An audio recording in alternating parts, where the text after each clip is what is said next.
Good evening, wherever you are in the cosmos. AJ Dodgestar, Intergalactic Mercenary, at your service. And today, have a nice chill, gunpla chat, building chat session. Gonna finish off Chuchu's Demi trainer. So which we only need to do really is the weapon and then a couple of little bits of missing color like on the feet. And I think a little bits on the arms as well. And I'm probably gonna put a bit of color behind the eye. Make it pop a bit more. Almost forgot I need to get my background music on. That would help.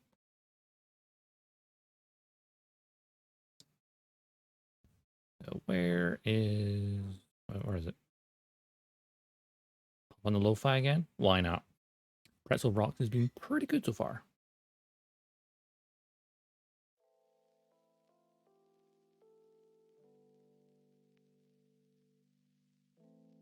Music. Doggo.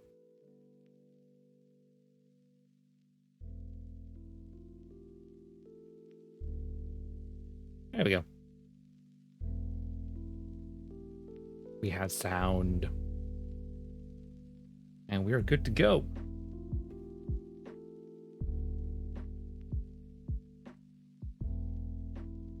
Yeah. I'm really loving the Demi trainer. I look forward to building the standard one as well. And then probably customizing a standard issue one. Be like my own personal one. I think would be fun. Just imagine me as a student at Asticassia. I need to have custom Demi trainer, right? Alright. But first things first, I'm going to finish building this gun. We built everything else, but we left the gun last time. Thankfully. One runner. All we need. I can leave the runner here.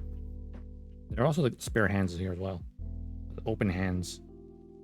Which has back plates that are this color rather than this color. But judging by the look of them, I think they're interchangeable. So you could just take these ones off. I think. Anyway. Let's get building, shall we? Because originally this was going to be Starfield today, but we did that on Saturday instead of this, so...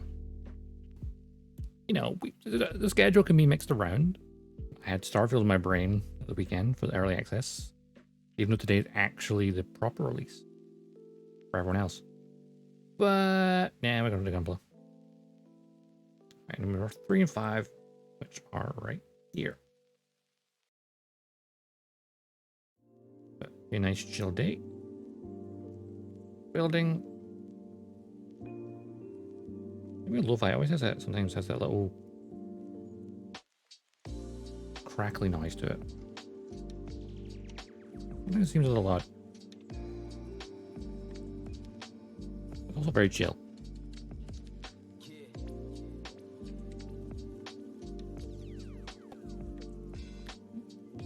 As I said, nothing with lyrics. That must just be noises. And then number 6 for the barrel tip.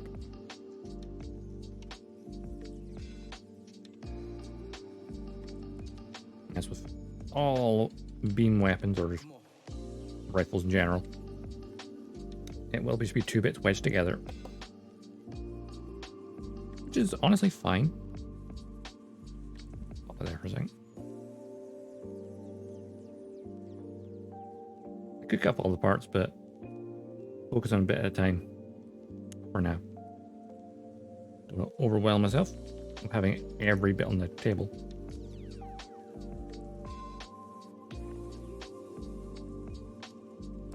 Not too loud, right?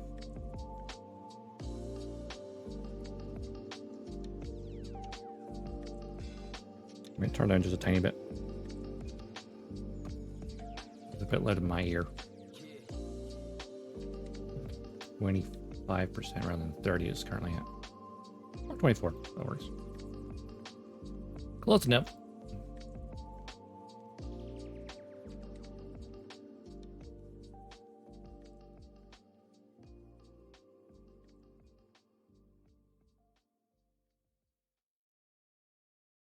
But it's a nice rifle.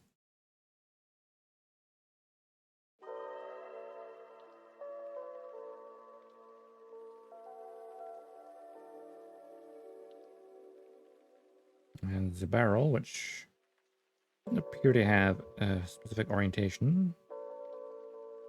As I can tell. Oh no, it does. A little slight notch to it. It's not a full circle, it's got a one flat edge.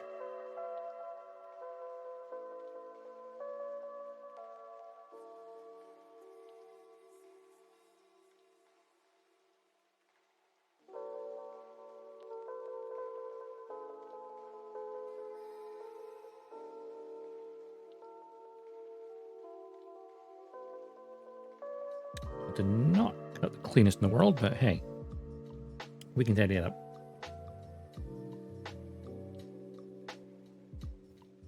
Push my front away a bit. Right headbutt it. The thing when I'm like leaning forward a bit, but this I'm like, oh yeah, the microphone's now a lot closer than it normally is because I'm leaning towards it.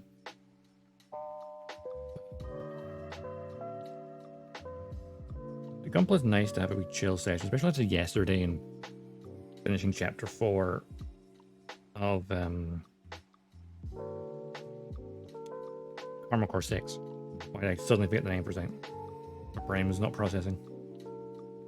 Armor Core 6, man, it's so freaking good.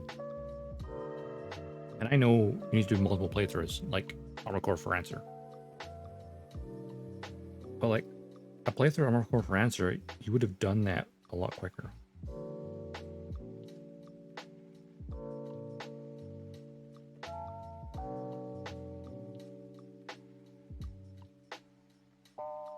The fact that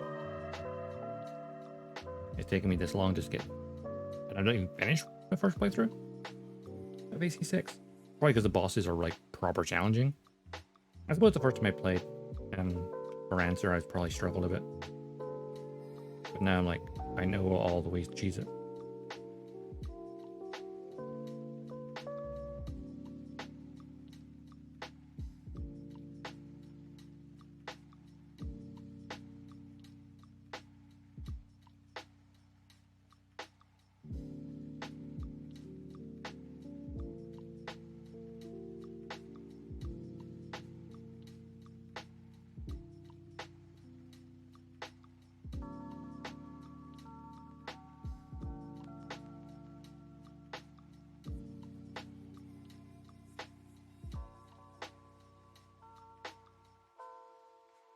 That's not bad. That'd be a bit worse than that.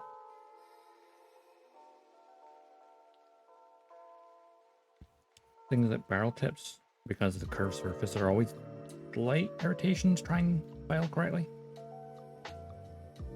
Still got red on this from like sanding off. The what did I sand off again?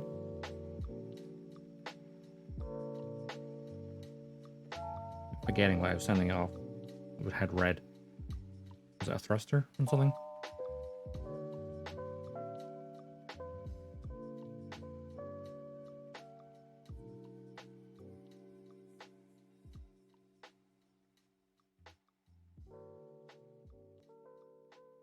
Remembering clean things. Actually, I remember something as well.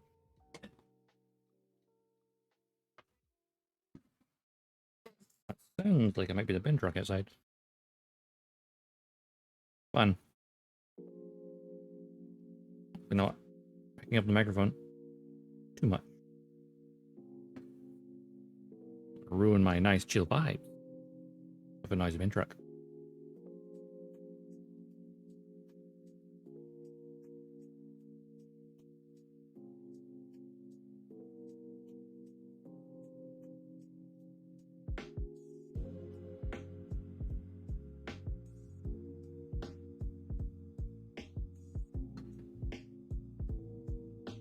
That's made that too shiny, so bring it back a bit. The sponge in this is like coming off.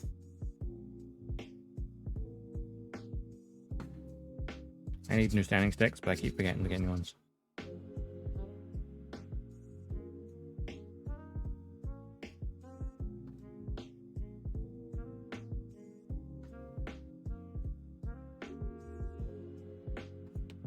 Bum, bum, bum.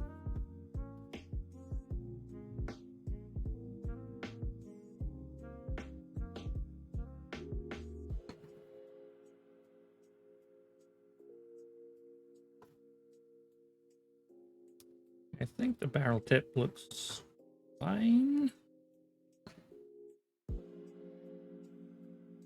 Now for these bits, which I may as well just put them together then file it. Yeah, I should glue it. Get rid of the seam line, but I'm a bothered right now. That being said, that... Oh, no. Oh, you geniuses. Bandai. You put a panel line right down it instead. Smart. The only part would be the actual tip of the barrel, where it like becomes with this. That's the only part you need to glue. Everything else is like panel. I'm impressed.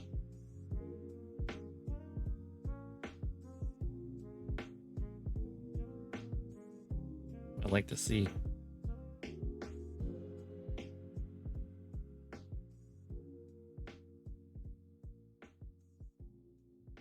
Yeah, you want two parts of a rifle to come together and then the seam to just be gone.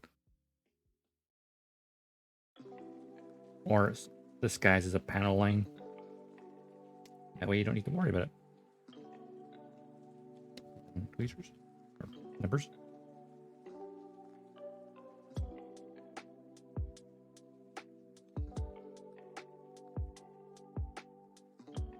Might get some of this excess off before I...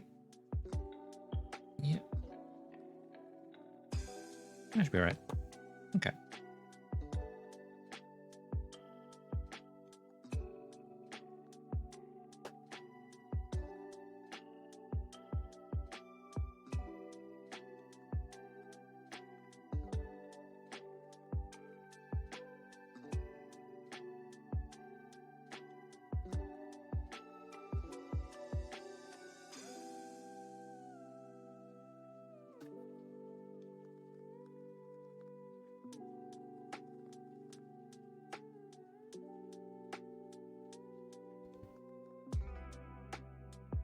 Trying to do it more on camera, but it is kind of awkward because like my center's here, but the camera's here just because the table's a weird shape. And there's a monitor shelf here I can put the camera on. One of these days I'll replace it with a new desk. I need to make sure I have enough space first.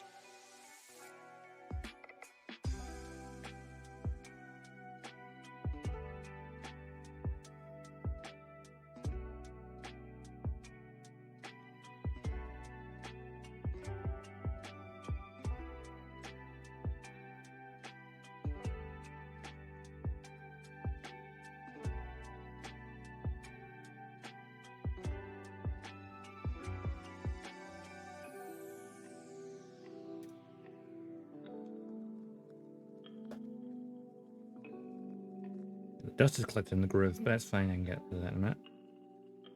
Now, where was the other nib? There and there. Okay.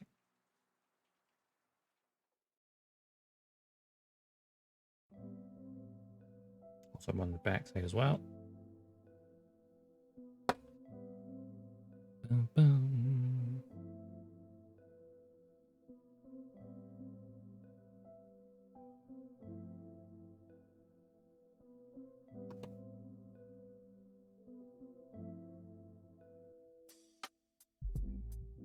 Chuchu more into frame. There we go.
Almost forgot one nub.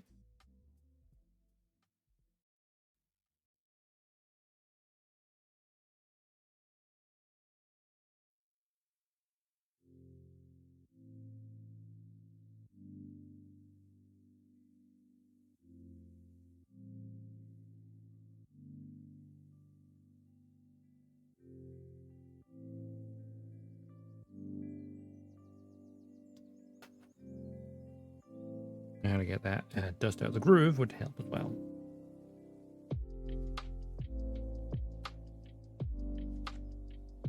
You have like this buffer, and just gonna drag it out basically.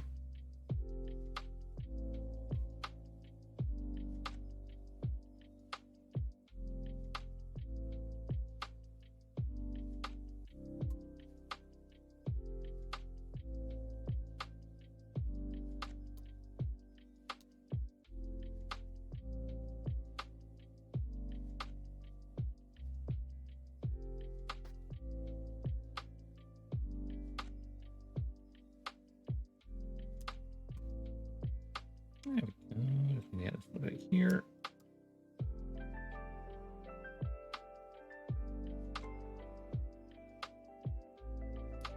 Or I could just pull it in half and do this instead. But...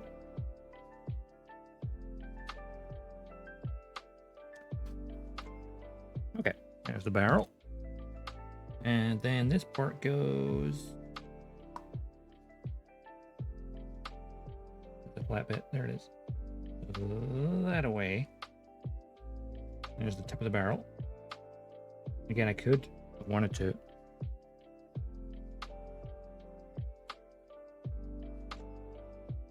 Like glue the end bit here. But there is still a seam. The rest of it's a panel, so that's fine. I'm gonna come back and do that later. But that's your barrel tip. And then receiver handle. And so that's all the midsection and the stock. Okay. D 1415.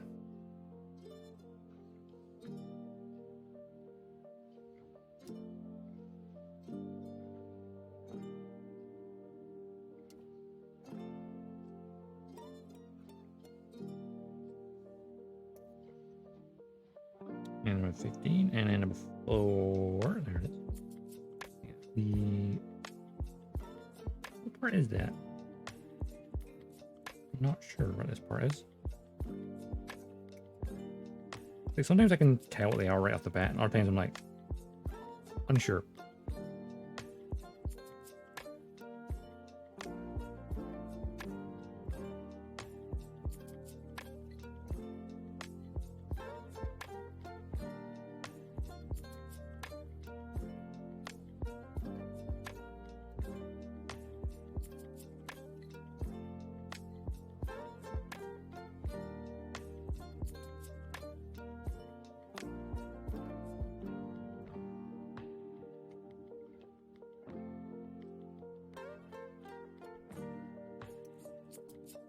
The music sounds nice.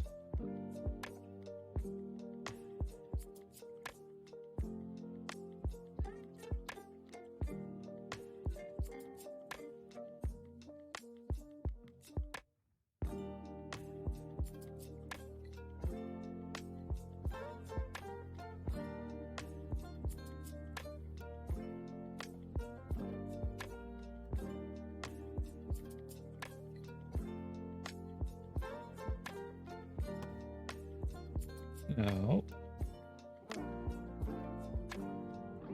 Power switch again.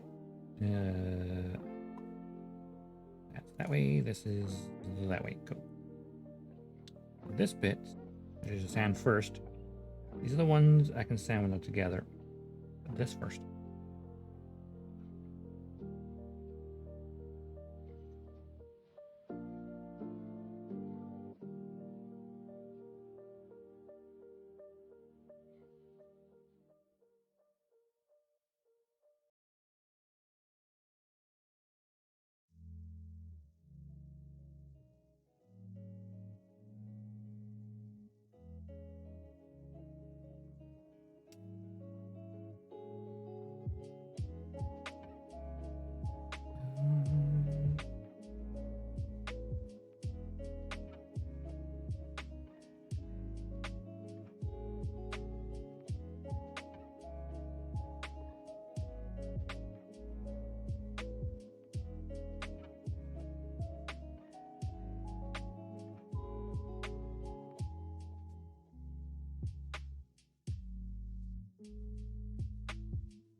part look. Okay. Right, so that way around, and it comes into here.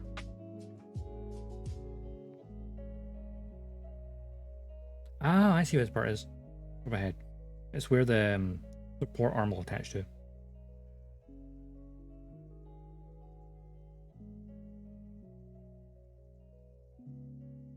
Close that over.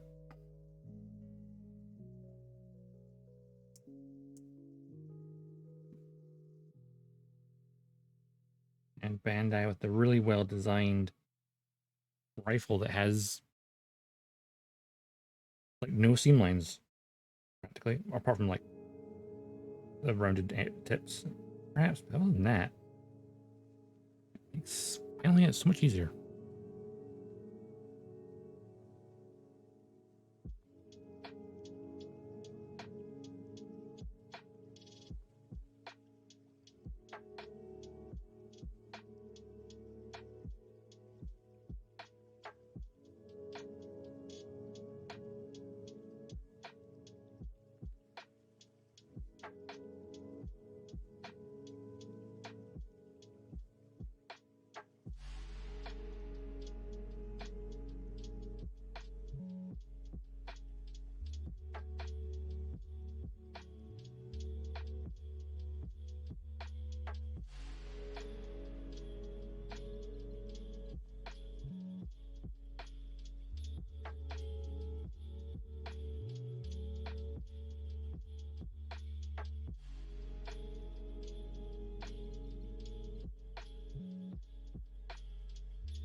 Tiny mold line to take care of.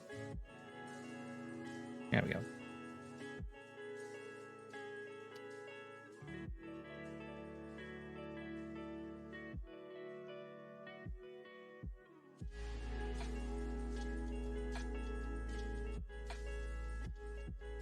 Some of the red's coming off of this and getting stuck in the grooves. That's not great. I get for not cleaning this properly.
Here, I can.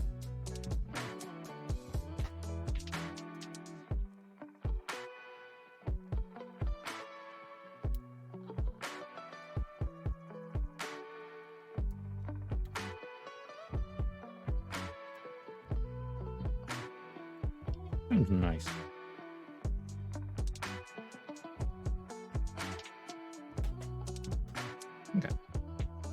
that is that bit. Then got handle and scope. Okay. Number 19.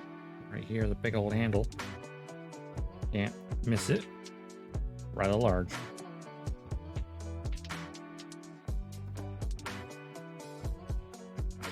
Number 8 and 7.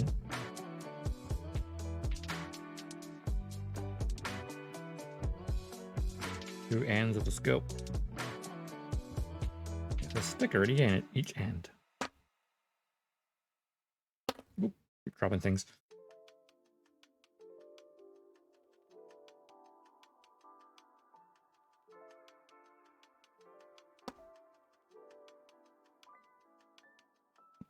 The stickers off to one side now. And grab them with these.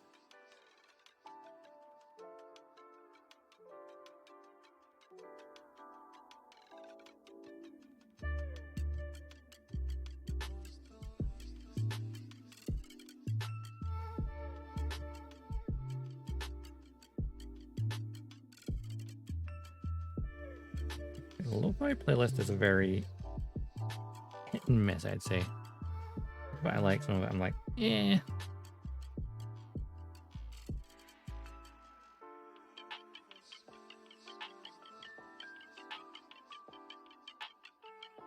What I should do is like off stream, like turn off the go looking through like Breaths of Rock.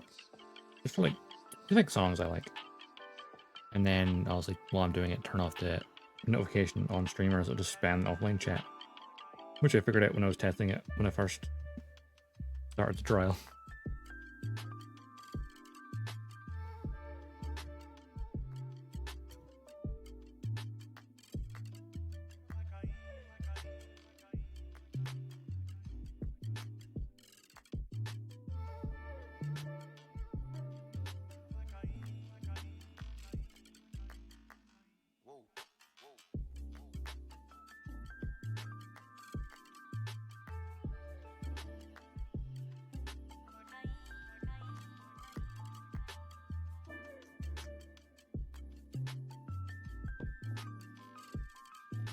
These come together, right? There, this comes here. That would go there, right? Yeah, yeah. Okay. Let's file that at the same time. Make it easier.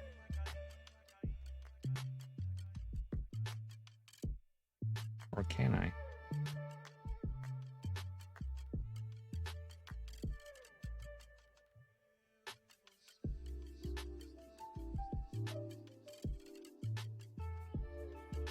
A mold line or a detail? I cannot actually tell. It looks like a mold. It looks more like a mold than a detail. If it's a mold line, I have to expand it quite a bit.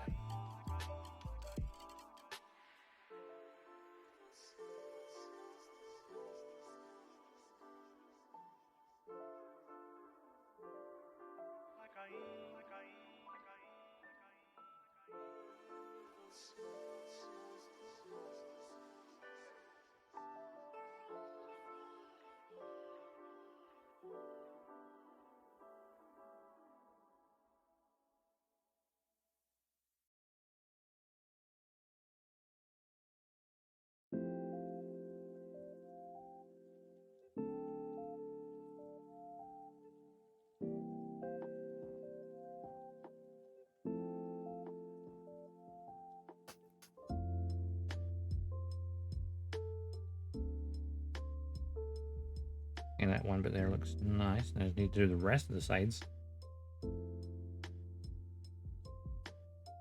Easy peasy, right? Totally. I'm gonna be thorough with it.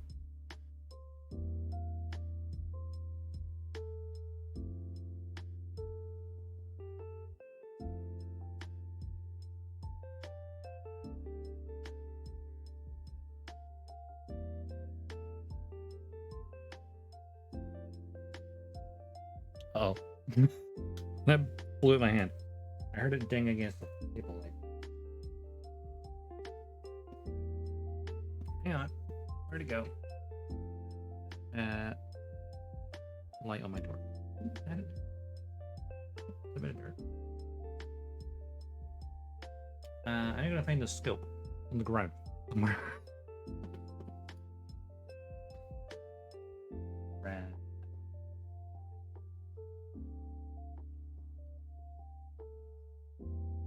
Fairly small piece as well.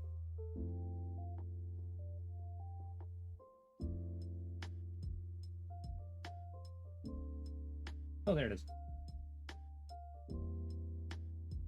The tang was the key. It bounced a couple of times.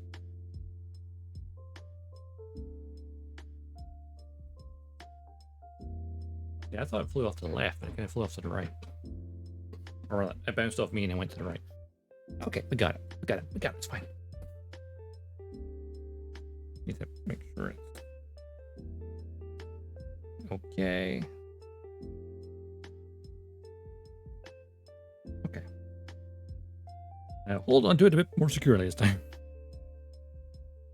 What it wouldn't be nice would be nice to have like a tiny, teeny, tiny device. I think you can. Actually, I think I saw something like that for like a wee padded device that hold like little tiny model bits.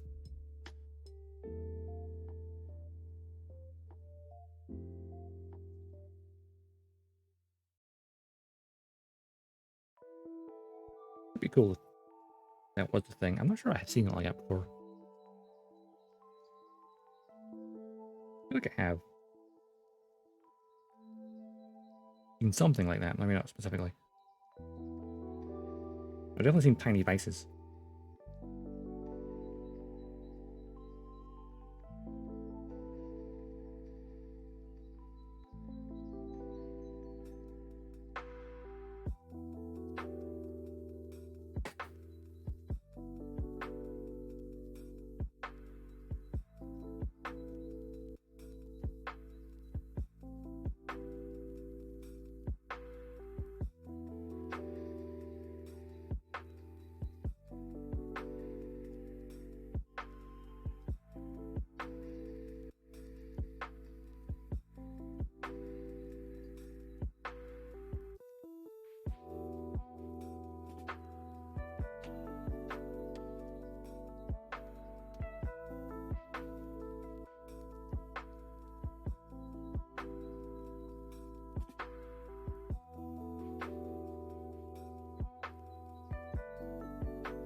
The mold line comes up onto the curve, and then there's a bit of raised detail as well.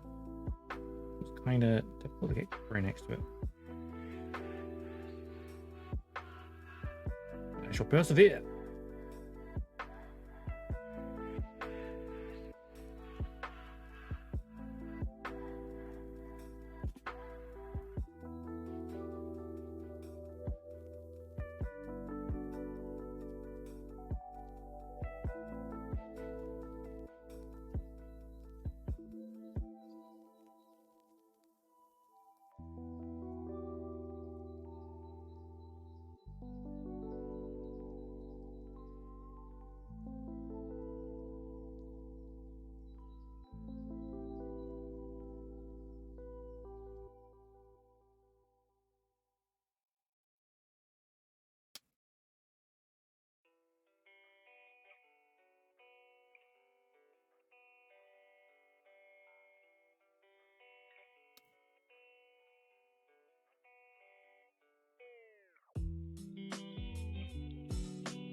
You think about it, it's a bit odd me doing this on a Wednesday rather than a weekend day.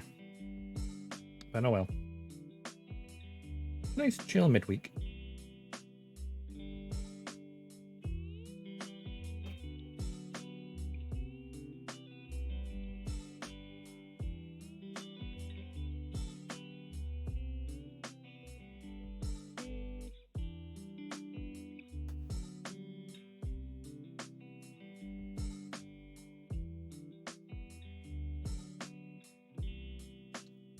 Get that out of the groove, that'll be easier to pop apart.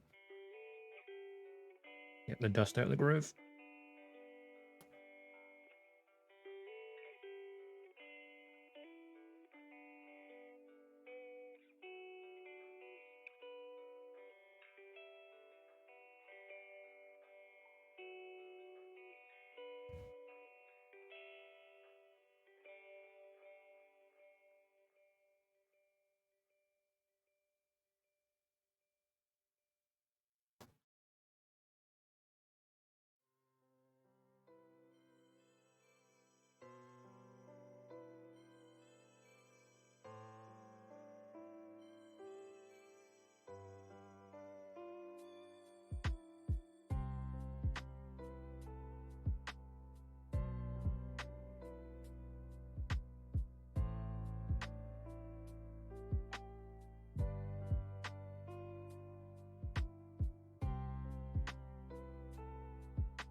That should be fine now. This one should. Pop those back together.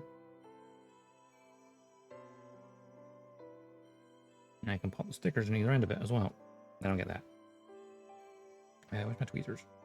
They're there. And sticker sheet. Come here. Number 2 is in the front, number 3 is in the back, which doesn't really make a difference because they're the exact same size.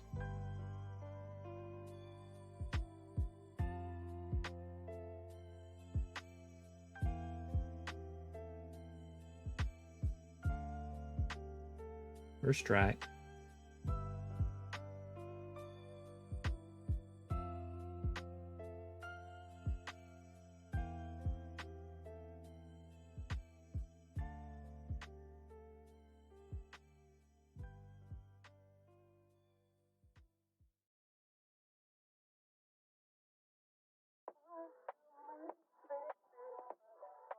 And the second one didn't go down as easy.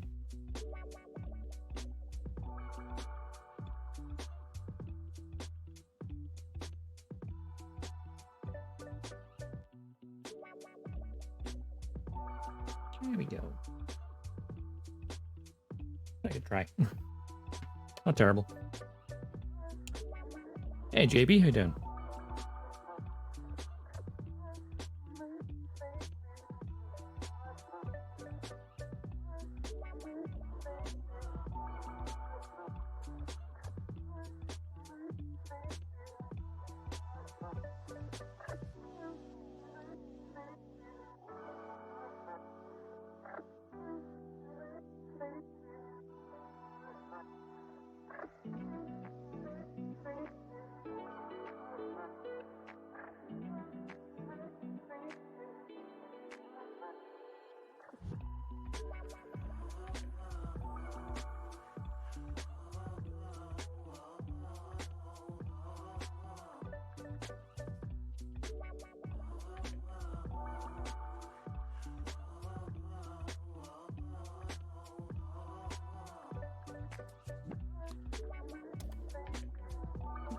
All right. I'll send it. Actually, no, before I send that. And which way around is this? That way around. Pop this on here. On goes the scope.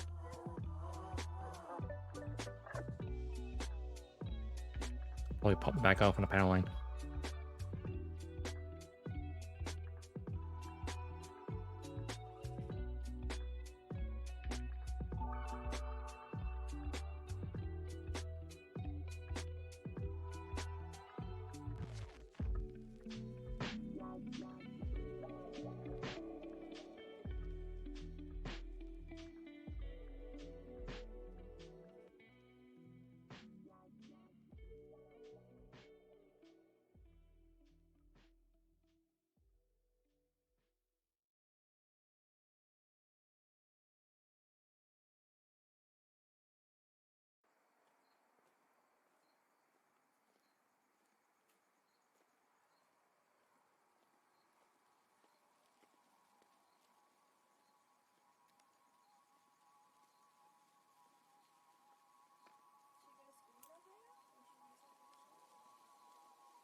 Yeah, this will be a slight tricky bit because there's a nub here where my nail is.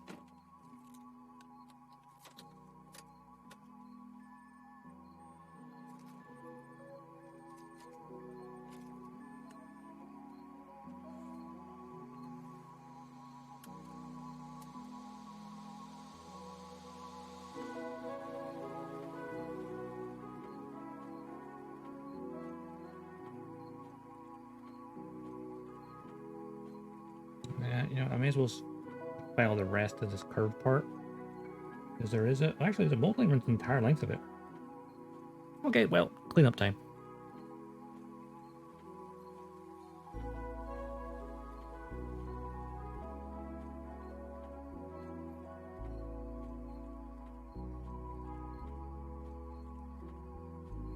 If I hadn't filed part of it, I would have just left it.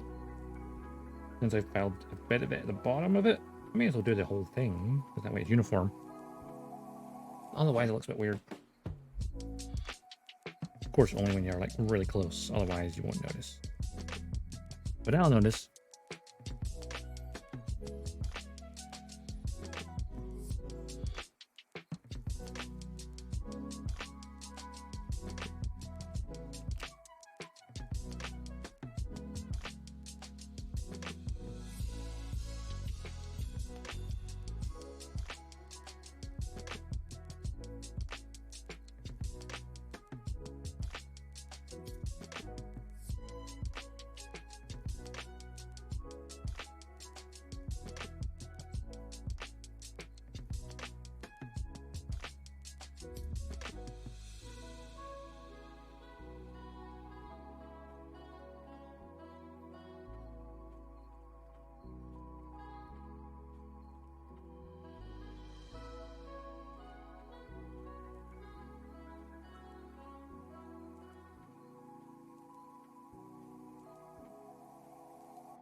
Yeah, the lo-fi playlist often just sounds like city skyline music.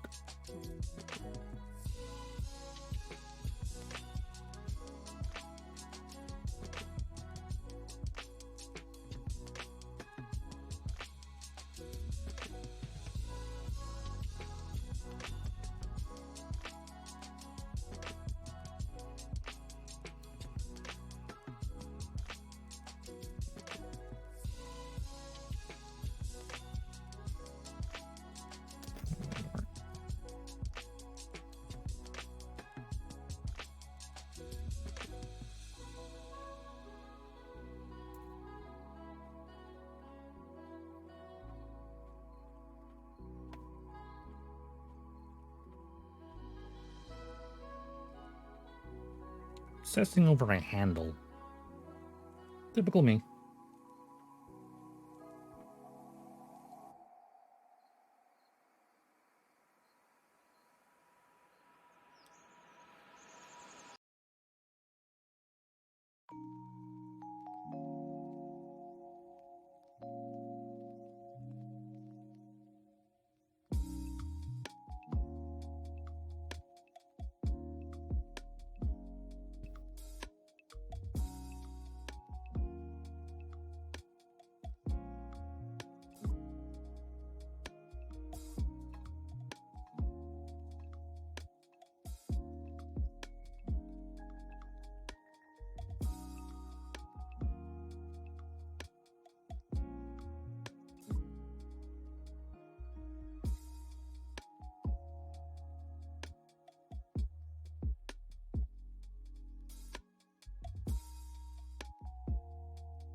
don't want it to be too shiny, because then it will stand out.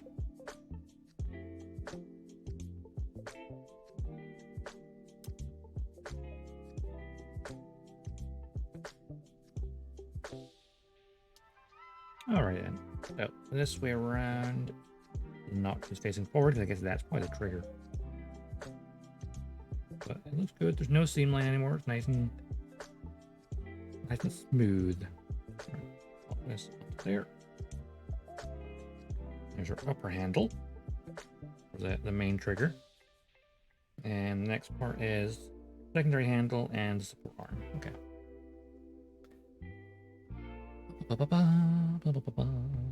Number 1 and 2, the support arm.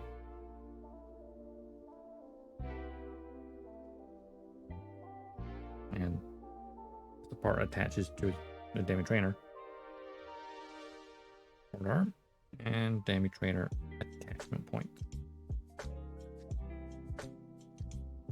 We'll just sit right there. And then 17 and 18 for the other handle.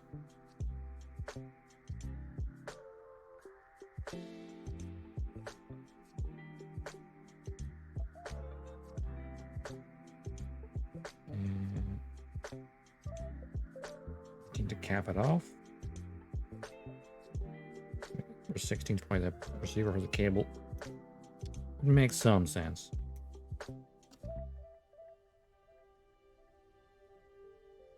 Yeah, right there. Goes that just leaves stock, receiver, different hands.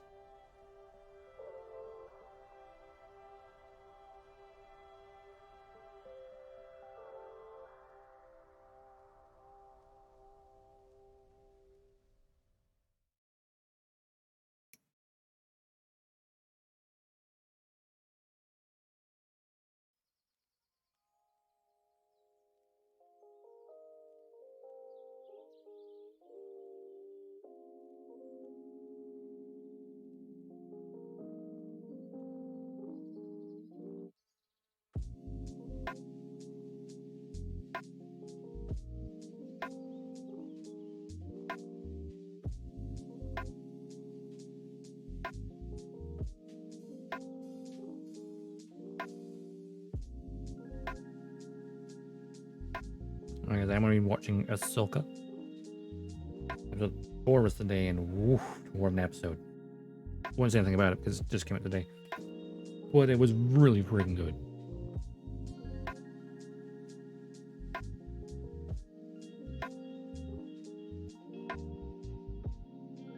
I can't wait for next week's. See where it goes. In more than one sense.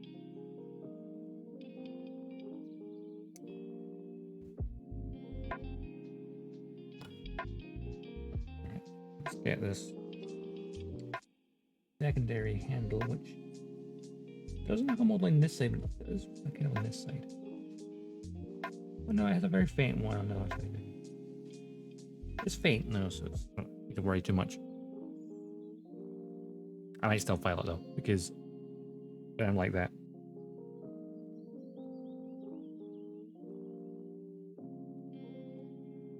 That's why it takes me 3 weeks to build a high grade. I fiddle with all the little imperfections and try to make it perfect. And then don't make it perfect anyway, so it doesn't matter.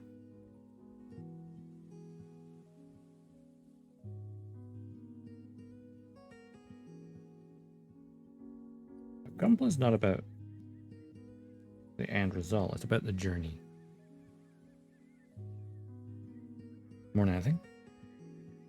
If you have fun building it, then that's all there is to it.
Okay, nearly got this cleaned up.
Okay, does it have a correct way around? I think it does.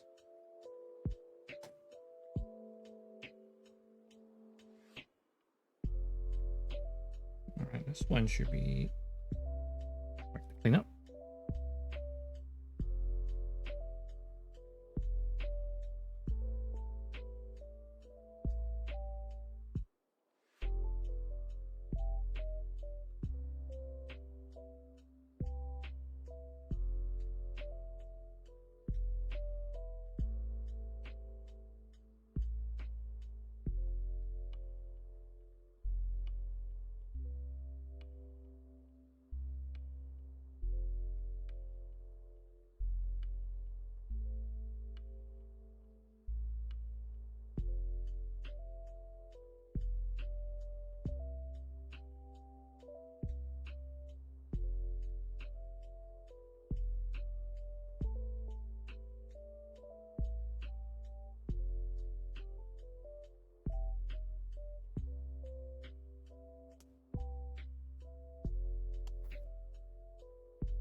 Nice and simple cleanup. There we go. Now just tidy that up a tiny bit.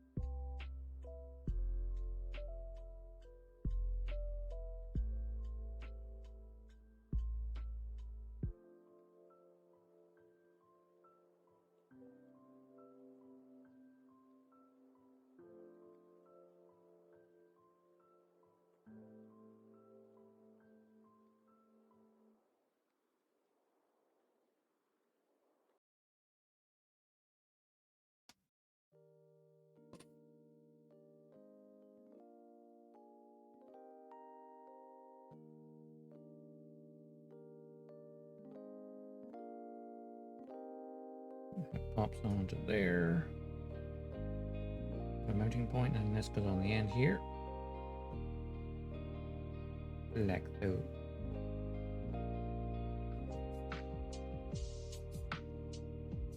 The secondary handle. And get the support arm as well. Well, that would be important. Then I can attach it to the trainer. And it'll just be the dock.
Tidy up time.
Never step straight. That does help.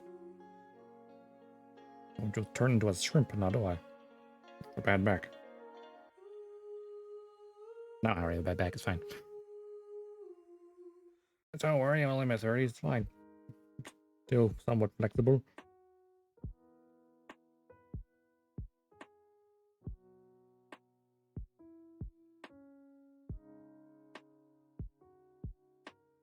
And then this bit here.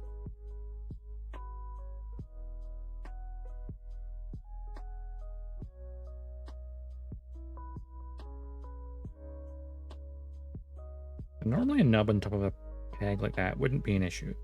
But it's going to be visible through the hole. I think I sent that one already.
It'll go.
So, that plugs onto there. And angle slightly. And this will plug onto here.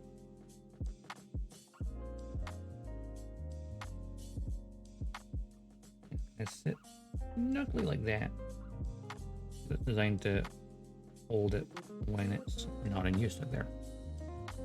It'll catch the barrel while I'm at it. And it will pop into there. That does rotate a little bit.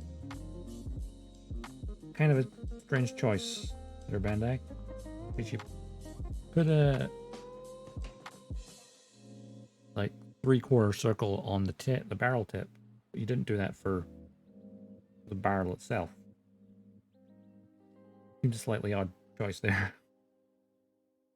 That they thought to do it for this, but not for that.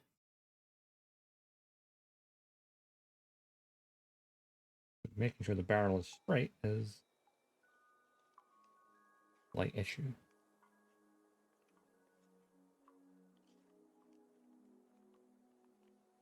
I think that I suppose I can line up in here. There, that should be lined up. Hopefully there's like a wee knot here I can kind of line it up with. That should be straight. Good. All right then, let's get the last few bits. The stock and well, they test for the pipe. Where do you get the pipe at the box still? The energy piping. Attach the rifle to the backpack.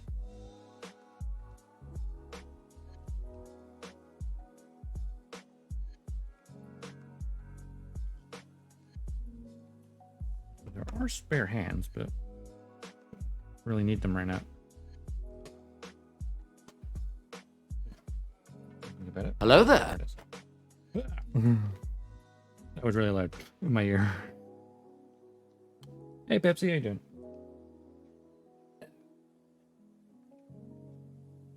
Pipe down it.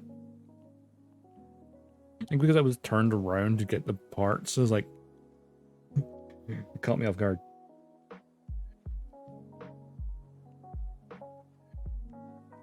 Doing good. Have a nice, relaxing day. Finishing off a model kit.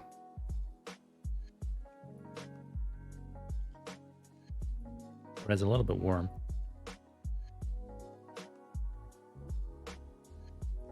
Here's me thinking summer was over. But no, not quite. No, could be worse. Could be down south where it's like 30 degrees. It's like, no. No, thank you. Hey, Pepsi, thank you much for the resub. 6 months of your Prime, nice. Very much appreciated.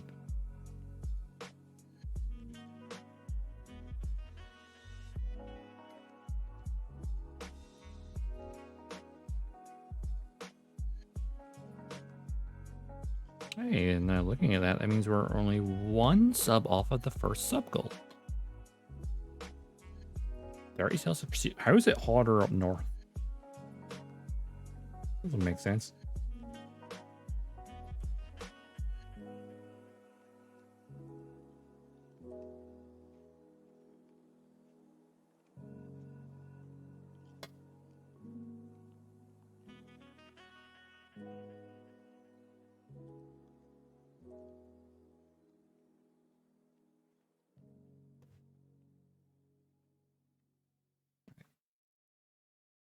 Docked together. Much like their main rifle, it does have the built-in panel line to hide it. Wow. Crazy. I mean, when I was on the bus home the other day, like, it's like, oh yeah, it's like 20 degrees and 22 on the outside, and I got in, it's like, and I felt like walking into a sauna getting on the bus. I had probably been sitting at the bus station for a bit and just cooking.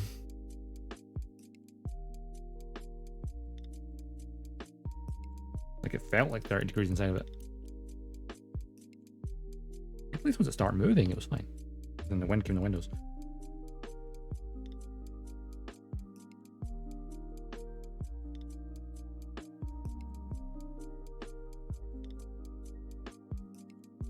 Let's get this wee nub off of here.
What's the next song on the list?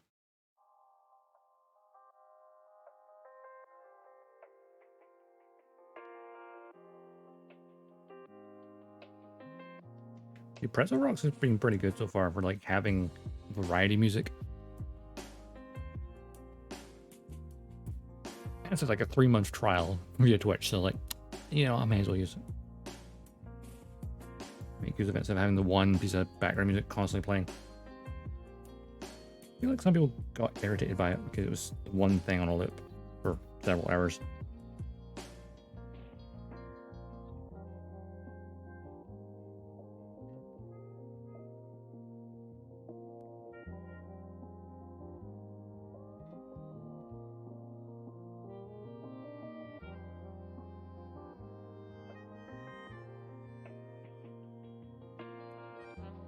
How is the audio for the music on the stream now?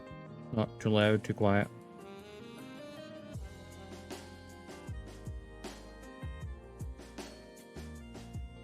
Yeah, Pretzel Rocks is a subscription-based, royalty-free music service. Right now, I've got the trial period.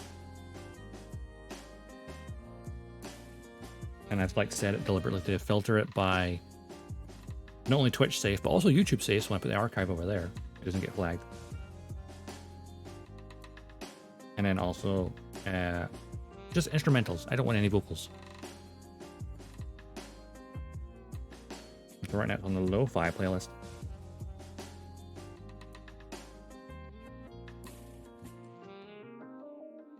It's quite nice. It makes me feel like it's like the background music for like SimCity or City Skylines or something. A little bit.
I need to look into the actual there's an app for this as well, where I could like actually have it display what's playing on the screen rather than just popping into the chat box.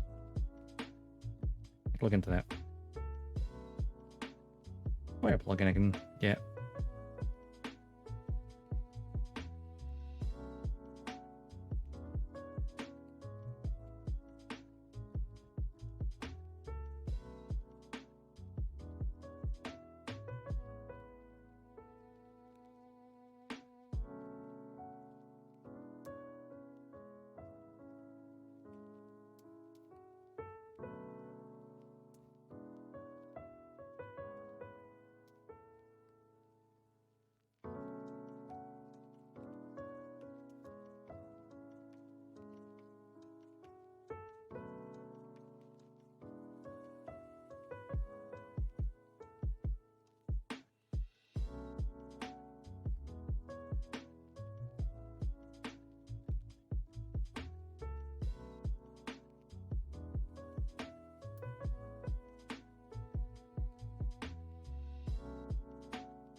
Okay, that as the stock.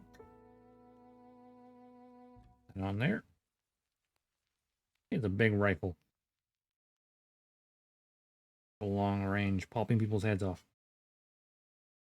Oh, and then a little thing goes in there. Okay. Back off first, because I need to pop the thing in here first. And this one will be tricky because it's so small.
Run this. There we go. Now, is there any particular way this friend goes around? No. Symmetrical. That pops into there. And then that pops back onto here. Move this away from it.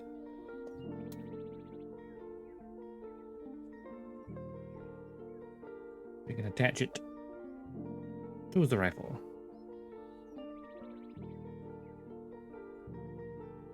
Basically, as a mounting point here on the lower torso. And then this wire slots into there. Might be easier when I was holding it separately. And then comes around and goes into the backpack as well. There you have the energy cable.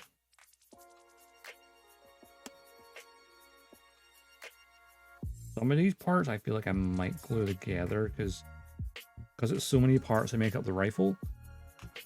It might be beneficial to have it glued together so it's solid. Because there's a lot of rifle.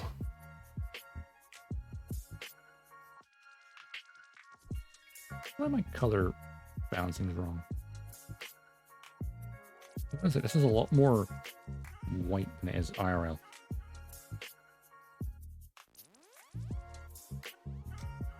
And then if I want to have it hold the weapon,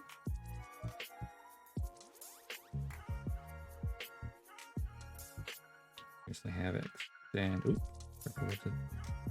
skirting armor. Right. Have the arm pull it out. Bring the hand up.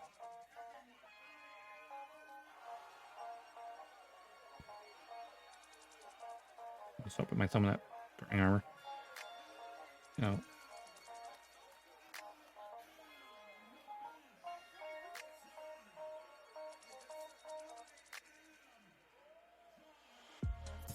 And come down like so. Pull it back a little bit more. To pull the hand back actually. There we go, like so. And that should slot in like that. There we go. I keep pushing the skirting armor back. I keep putting my thumb there.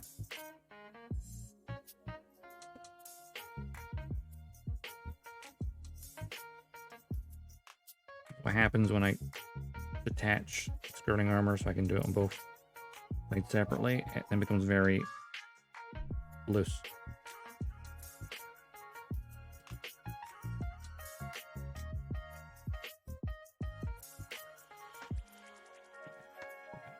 Like so. And the secondary arm can swing around like this.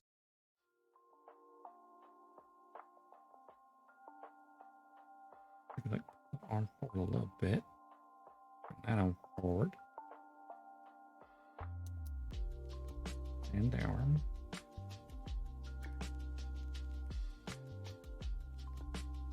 Getting in both hands. That's always the tricky part with any large weapon and gunpla.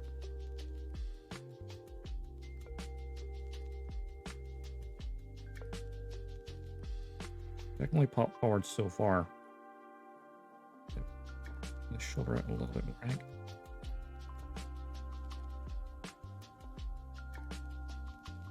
It's close, but it's not close enough. I need to have that arm back, actually. That would be beneficial.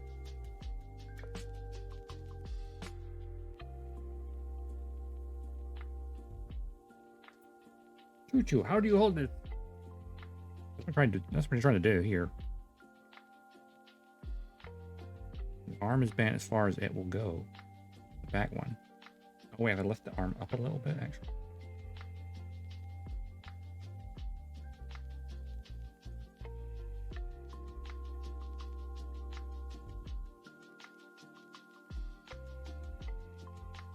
Still not quite there.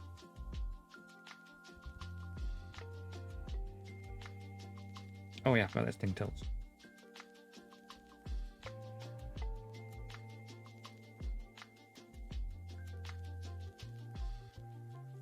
Posing this will be very, very tricky.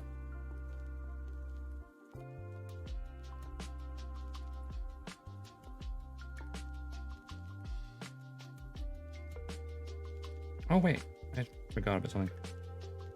The ab crunch might help. Arm no reach.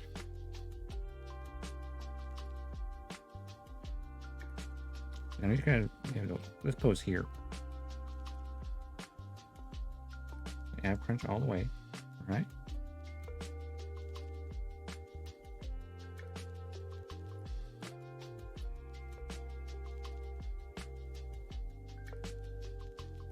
Arm bent all the way, just slightly. Rotate up lightly as well. Rotate it back a bit. There we go. Oop, I'm gonna knock off the stock if I do that. Not careful. And that almost gets the arm where it needs to go.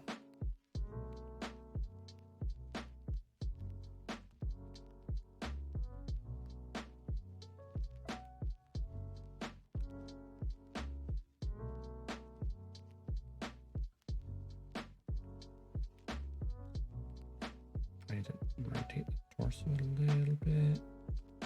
Is this like attached to it literally in multiple locations?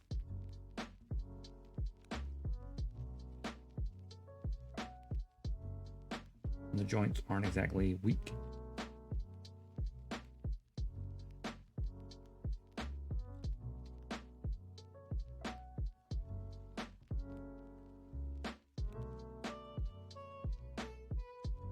This will take some fiddling to do. But yeah, there's a rifle. We're just struggling to hold it correctly. Clearly it can from the promotional images. I just need to take my time to do it. In the meantime, because we need to do some little additional colors in certain areas, we shall just detach the weapon.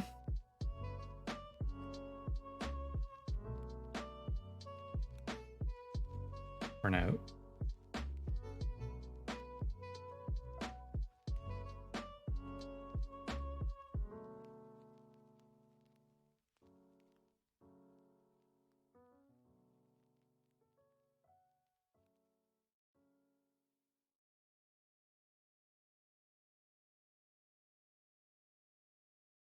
Like so. Straighten this arm out.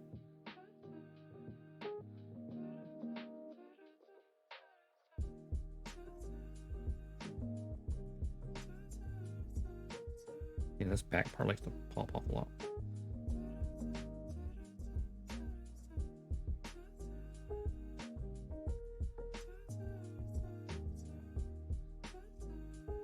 A resting position should be like that. It's just like standing. It's funny because like most things would have like a large backpack going over, but the gun gives it weight towards the front, like quite a bit. Yeah, I need to figure out the posing a bit more. I mean, I could probably do the hips lock in place differently as well. Forgot about that. It'll take some fiddling to do. But in the meantime, pop that off and no, wait, never mind. That was not in that very far. Alright, let's detach the rifle for now.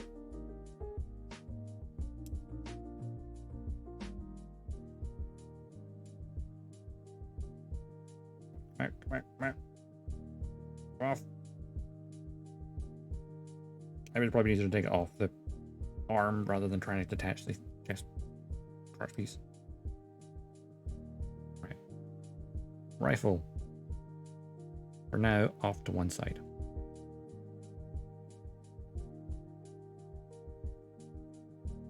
Because we're missing a few colors. Primarily, it is this color.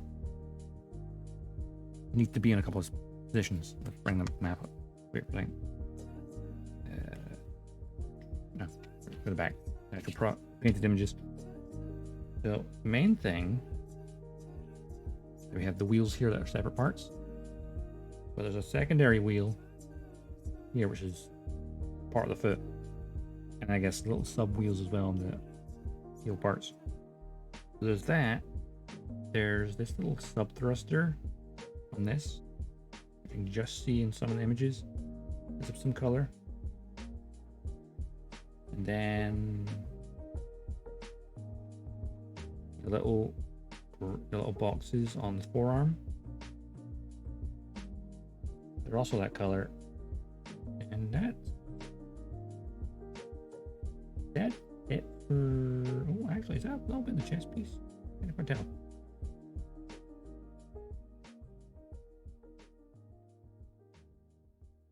Yeah, here's the side of the box. We look as well. I guess there's a shadow.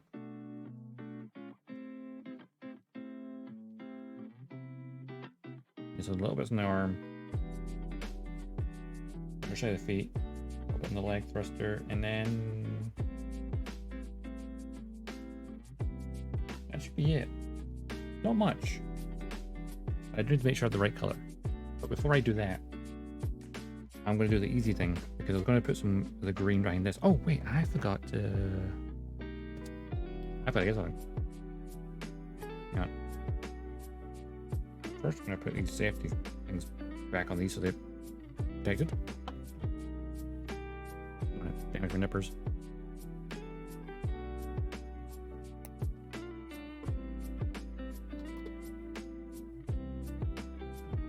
Put some of this out of my way temporarily. Sticker sheets done so I can go to the bin.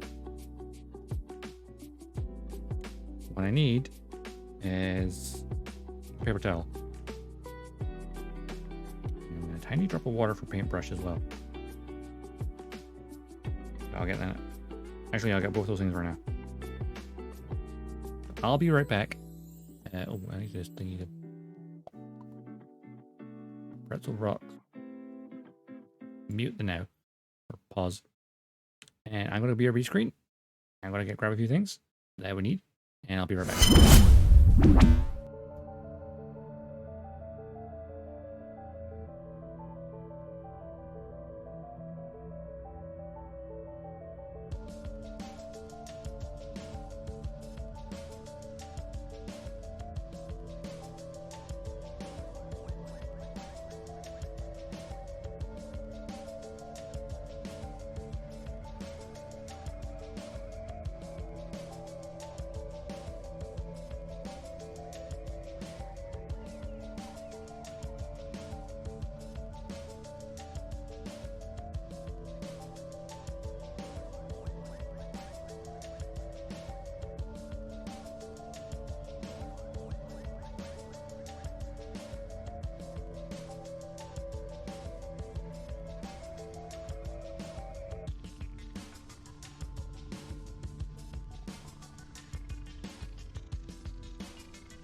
way back. Right. Grabbed everything, or at least all in the run now. At the very least. Okay. Got water, paintbrushes for in a minute. But I'm gonna squeeze it out of the way for a second. Don't accidentally spill it. Because that would be unfortunate. Need this first. Because we need to put some green behind the visor. Metallic green, because it'll help it kind of pop. By like catching the light a bit better. And where's my green metallic marker? There it is. Find it. Ooh, mouse camera. There we go. Now I can worry about the actual color of that sensor. Metallic green. Right one of them.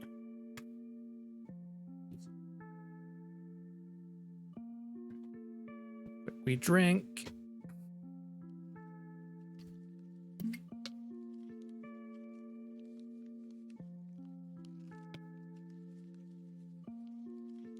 Right. So you take the head apart for this. I'm gonna just put that there for a minute. It's easier to grab the head when the backpack's not in the way. Off with the head. Even with the head, that still is good. Weirdly enough. Right. Then off. Pull that back. And then I'm trying to remember how it assembled.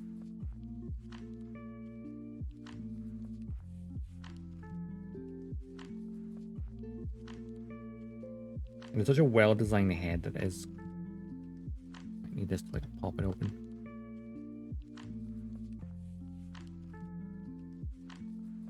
Oh, I need to get this back bit off, don't I? Yeah.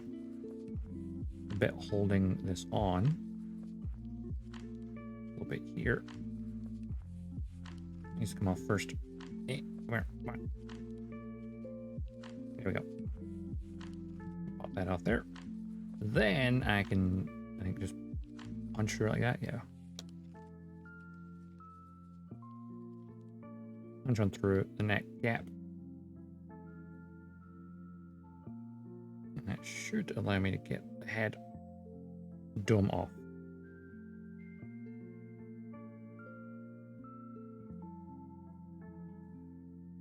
Right? There we go. Head dome. And then pop that back out of there. You know, I'm going to keep holding it like this. That way I can just put the green on the back of that. Without having to then reattach it afterwards. That would make life easier. Chicken real good.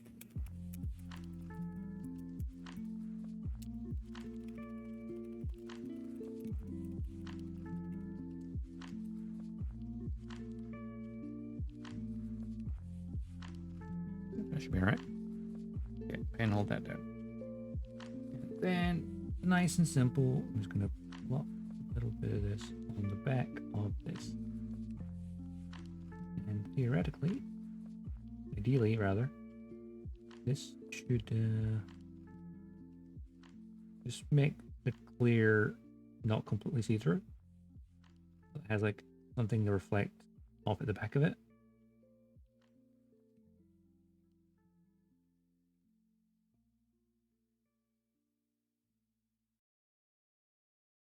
Get inside the little eye bit. That should be a very thorough coating.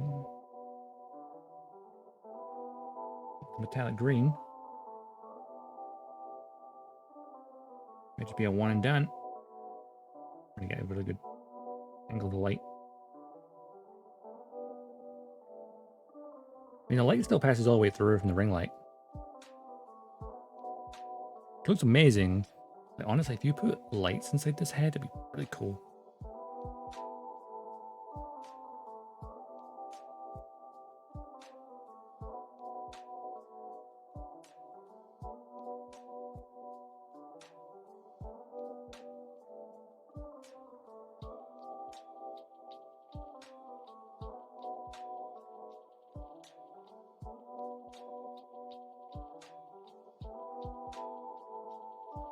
And this is a potential risk. Try to get some of that in here.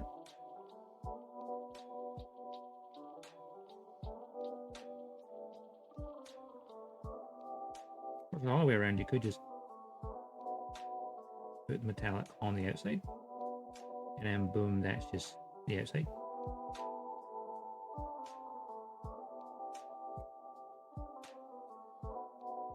I think that'll get the job done. That'll be a minute or so to dry off. Or reassemble the head, don't want it wet ink when I'm reassembling it. Put that there. Ba-ba-da-ba-da. Right. Now, put the bits of the head here. Let it dry. Features can go somewhere. Oh, I've got the fin. There we go. So the parts that we need paint on them: arms, thrusters, feet. So I'm gonna pop off side thrusters, and I guess I'm gonna take the lower arms.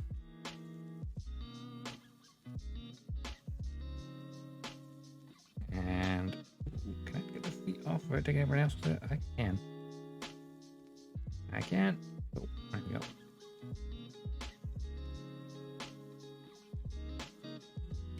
And then just leave. That would be pretty decent for a battle damage body, honestly. Alright, you pop there. And I can actually attach these completely just to be sure I don't get in it on anything else by accident. Oh wait, not the ball joint. I thought the ball joint was actually built in for a second. I was like, nope, it's fine. It will detach. It is fine. Okay. Now in an ideal world, wait, this comes off, doesn't it? I can't remember. It does actually, yeah, that does come off.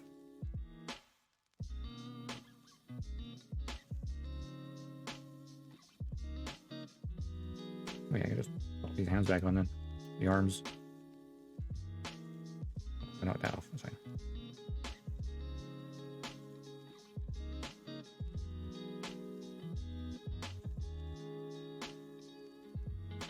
Put the middle of the arms back on. I don't need to remove them after all. Get that little ankle bit back on there so it doesn't disappear anywhere. Go. These are the parts I need. These are identical, so it's fine. I detach these now. Cool. So we need the wheel on the underside of these, the sub wheels on these, the tiny ones, the heel ankles, the little sub thruster on the top of that, and basically the little parts there and like around the peg as well. I'm not sure about the inside of the hand. Hard to see that part on any of the like promotional shots. Unless, of course, I look up Chuchu Demi trainer. And I'll look at like images on the wiki. That could help too.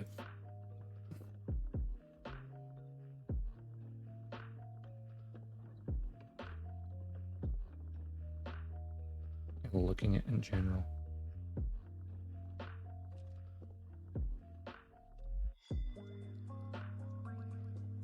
Interesting. I'm not sure if maybe the little bit in these parts might need to be that color. Because looking at the physical line art, so the line art basically, this isn't solid on the line art. The gap. Interesting.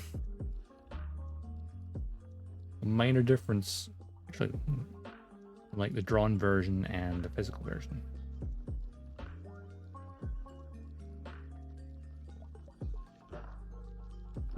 .4 meters tall. Let's see. Nice, good. Good front. Everything looks correct.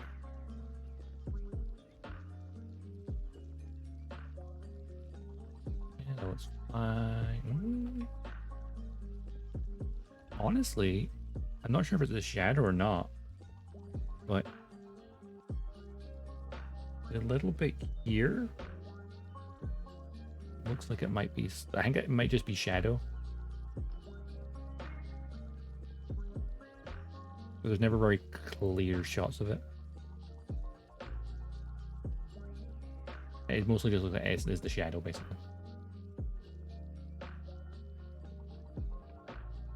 Yeah, it's the shadow. Okay, that makes more sense. I love that I like found the shot from the open campus where this has been like battle repaired, so it's like has a different right arm and different level and like different leg because obviously got the barrel has been changed as well because it got damaged during the grassy fight. I love like little details like that. Earth House, yeah, they could repair it, but they don't have access to the same resources as other people do. I like seeing that, like where it's like, yeah, it's repaired with duct tape. Okay, so here's the next challenge. So these now would you say on stream that looks like so I'm going to adjust the white balance. So apparently if I turn off the auto white balance, this is what it should look like.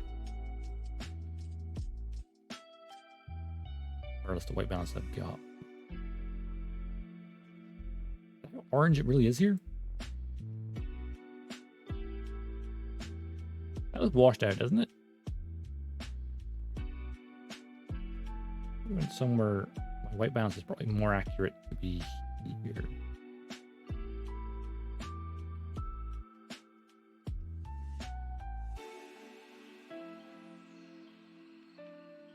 Not that part.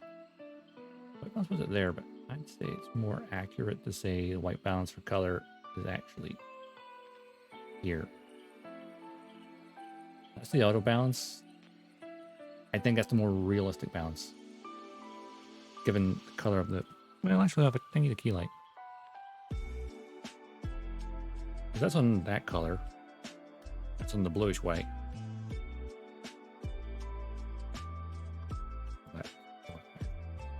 That's strip orange. That's just normal white. Okay. So I can turn up a tiny bit. One level. There we go. I think that's a more realistic color. It's a cheap webcam. One of the things to invest in is... I mean, I got a better webcam for this. Maybe I just need to get a second one of these ones with that.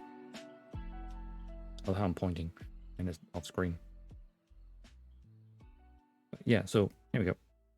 So it's this color here, body gray part. 40% gray, 40% dark earth, 20% white, and a dose of black. Now, I think I can do that more efficiently because you have, with my Vallejo Mecha color, yes, I have, is there's dark gray green, which if I put these close together, somewhat a similar color, it's just darker. So this is already a gray-green, which the color says is 40% gray, 40% dark earth. You've got dark gray-green, right? So if we have 80% of this and then a 20% of white, just to make it brighter, it might be this color. Possibly. I'm gonna use this as my base. Because yeah, I could go, you know, your standard gray, and then the dark earth, right? Dark earth, dark earth, dark earth. Right.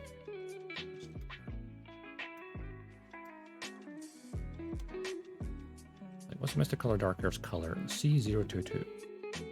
Now there's a... Where is it? Yeah, on the back of this, it has like the alternatives for things, like what the Vallejo is, and then what the Mr. Color equivalent is. And the dark gray green says it's CG100. I cannot find what CG100 is on Mr. Color. I can find GX stuff, but for some reason CG just doesn't exist anymore, I guess. Maybe, I don't know. But let's see. Dark Earth is a C022. Of which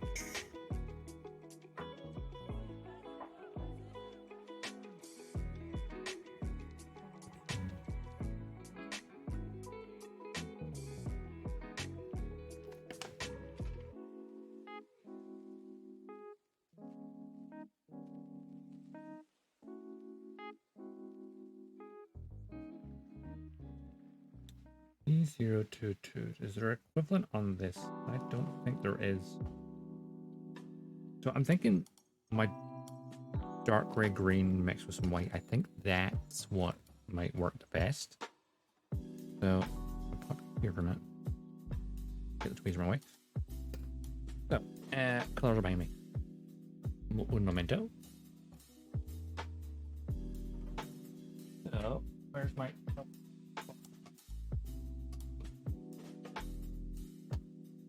a little palette, which, let's be honest, needs to clean. When I cleaned that one thing, it just had a tiny speck of red in it. I need to clean this properly. This paint's been in there for probably a couple of months. Because how often I paint. Mixing jar. I have a spare mixing jar. This won't get on camera very well, but this... yeah, this is a big case. This full of paint. Because, hey, when I was getting into painting, it's like, hey, Amazon has the entire Mecha color line in one case. And it's like, yeah, that's an investment. I'm buying it. Unfortunately, it is 99% correct. There's a duplicate of one of like the auxiliary things, and it's like missing one of the other things. I can't remember what it is. There's something missing from it technically. Alright, there we go.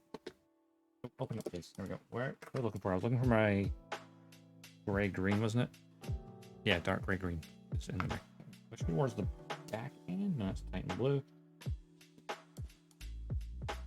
Love this. Looking for colors. This is the best part of model making, I think, and why I need to do this sort of stuff more often. Hell, I think I'd love to do a weather pass on this, honestly, maybe at some point.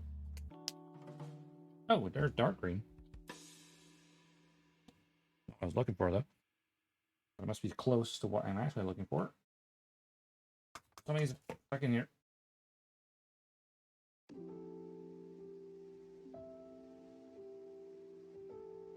Yeah, for whatever reason, I'm not sure, just like the foam insert that holds everything in place hasn't been put in correctly, because like some of it's like kind of got stuck. The labels is really bizarre. But that's olive green, which is a very nice color. Same with the dark green.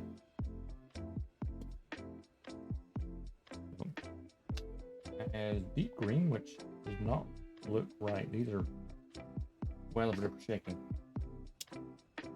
Brown. Oh, I'm close. Shipping brown. Light gray. Gray. Medium gray. Gray Z, which is Xeon gray. Kind of close. Phantom gray, which is basically instead of using black, use phantom gray. Which means this should be the dark gray green. Yeah, it is. Honestly, just even on the camera, that looked almost the right color off the bat. I think making it slightly lighter might be the key. Where's my white? Oh, that's gray primer. I did combine it with primer. What? Yeah, what if I put 2 drops of white primer in there? Would it actually stick better? I thought. Otherwise, there's pure white. There's just white gray. Off-white. Like, do I want pure white? White gray? Or off-white? I feel like I'm going to do that. Could we proper white, right? Or, I could. Yeah, where is it? I could mix it with white primer.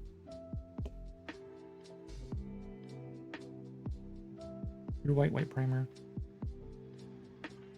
What if we mixed during experimentation?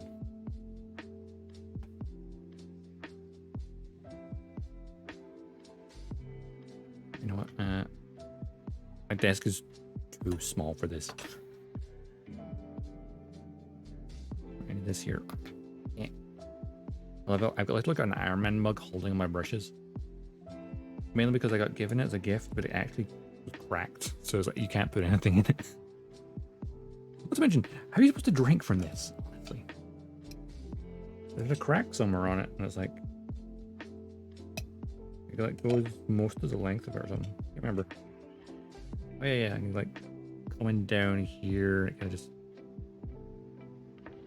there's like a crack right here. Oh yeah, not using any liquids in that, but it makes a great paintbrush holder. Well, if there's any artist out there that actually has their paint in a dedicated paintbrush holder, you're lying. It's some kind of cup or mug. I think Pepsi, you did give me this yes, for Christmas or something, like a couple years ago. It just had the crack in it.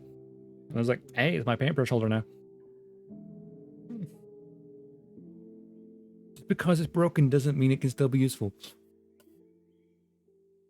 Hey, that's a good bottle for life. Just because you're broken doesn't mean you're still not useful.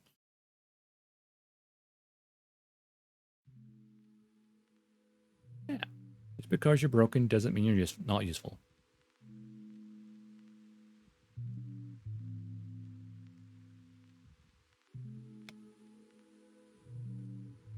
Or still function. Something like that.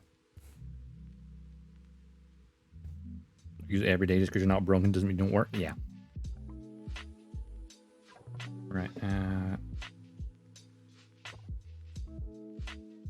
I don't think I cleaned these properly after I last used them. Where's my really... Oh, yeah, there it is. I've destroyed this dang brush. Oh, yeah, last time we were doing this was... I still got it on my desk. Making the kind of purpley blue for the Beggar Pente. Or, no, the Beggar Pente, the Beggar Bia. And I've got this deliberately effed up brush, which I use for dry brushing.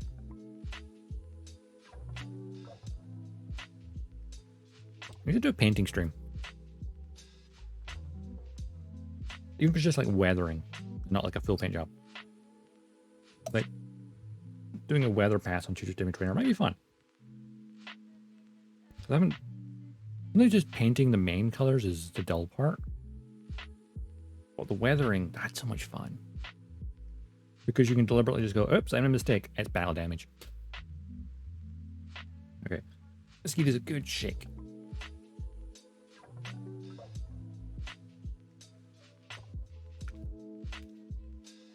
Actually, you know what? Where's the runner? Same color runner. Runner C, which most of these parts are from.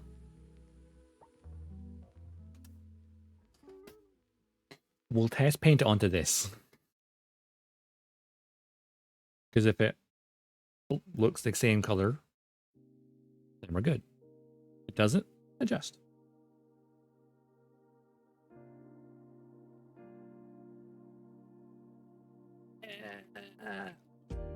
These paints have been sitting for a while, so there's something. I think it's. I mean, I used to watch like videos of like painting all the time. I think it's not the Aussie Vallejo ones, but this other company where it has like has like stirring balls inside of it. Like the Gundam markers are the same, where you can actually hear the thing stirring it inside. But these don't like have like a wee stirring ball. Like a wee ball bearing in there just to move the paint around. All it needs, honestly. There we go. Running hard. Okay. 1, 2, 3, 4.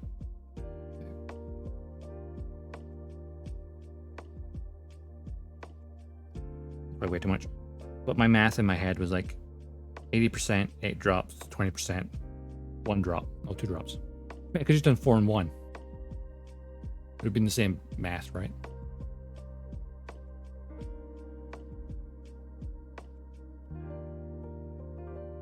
But I'm not sure how well that looks, but even off the bat, that looks very close. You know what? Where's the wee tiny brush? There it is.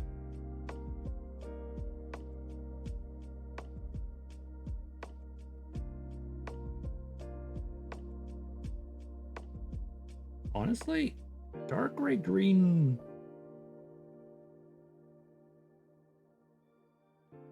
Can you even see that on camera? Like it's there, but not there at the same time. Dark gray green is possibly perfect right out of the box.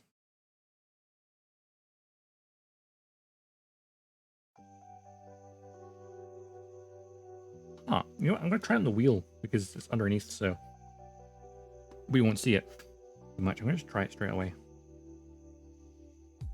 This might just be exactly what I need.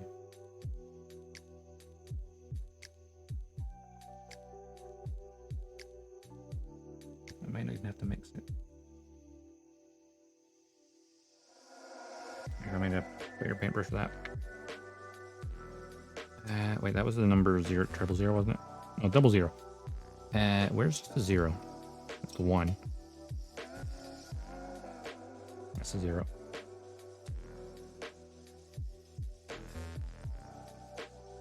And get a little bit more ink on there.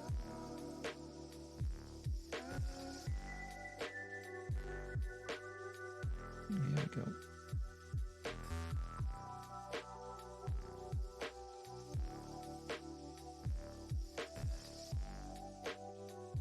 I'm off camera, aren't I?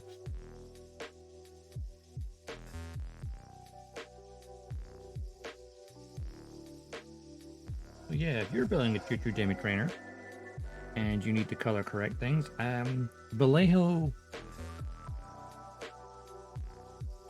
dark gray green apparently is perfect.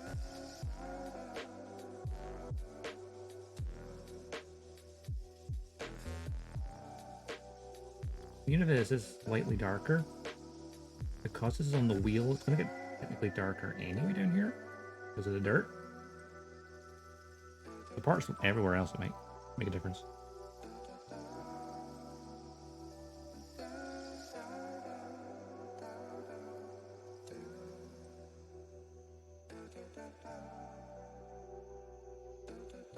Even just putting it next to like the wheel there, right? That is very close color, right? So close that honestly, adding the white, I'm not gonna need to. I could probably like put a drop of white in there just to lighten it a tiny bit, but I try to remember, but when everything is coming back to me, I feel I thought I selected things with no lyrics. Hello. Shut up. What is the last thing you can remember? I hate this one, like things like have like sound bites from things. So it's like, hey, I don't want your sound bites. Get out of my music. I just want instrumentals. Please, thank you.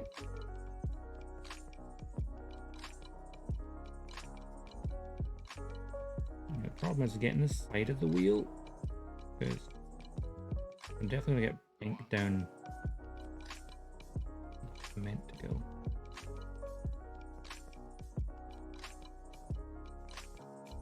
I should probably get the really thin one there. Actually.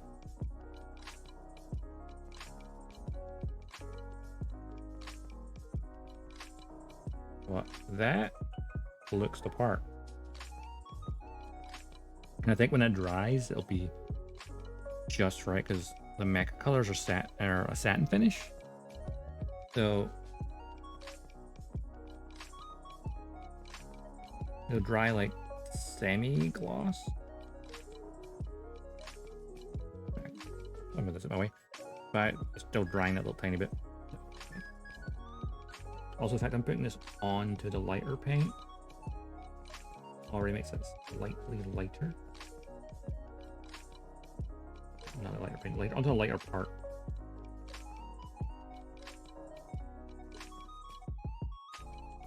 Oh, wait a minute.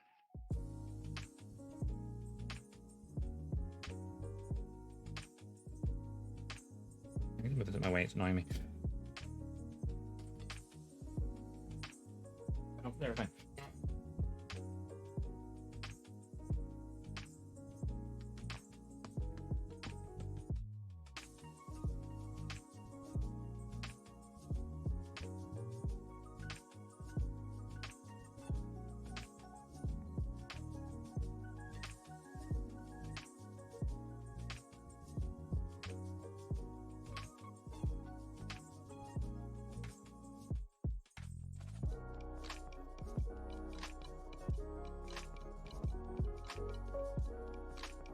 There's really nothing painting front to back or back to front. It kind of gives any paint streak the thought of, hey, that's the movement of the wheel. The ground. My head. That one's a little more imperfect, but hey. I'm gonna switch over to the smaller one. These sub wheels in there, which aren't on, even the master ones painted here, they're not painted. So I guess even the promotional one, they're like, that's too small, I'm not gonna bother that. But I am, because I am crazy.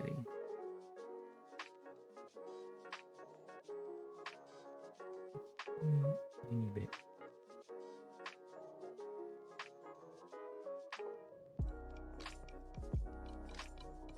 Just adds that little bit of color.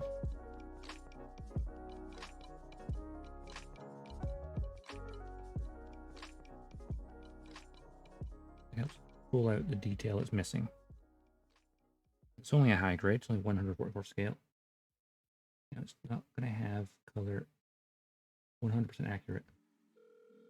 You have to add in those teeny tiny little missing bits. Hey baby, it's Which a modern template is usually just a small amount. It's like older high grades where it's like, say, I don't know, the high grade Revive Zeta Gundam. The red edge on the wing, they didn't bother with. They made it a sticker. I'm like, but then there's a P Bandai version, which is like the double Zeta version, and it has the color separation, I believe, which is like, why didn't you do it on the original version? Also, why my Zeta Gundam's still half painted is I was going to repaint the entire thing so that the reds were matching. But since I'm about to just doing these detail parts like this, ain't that bothered anymore.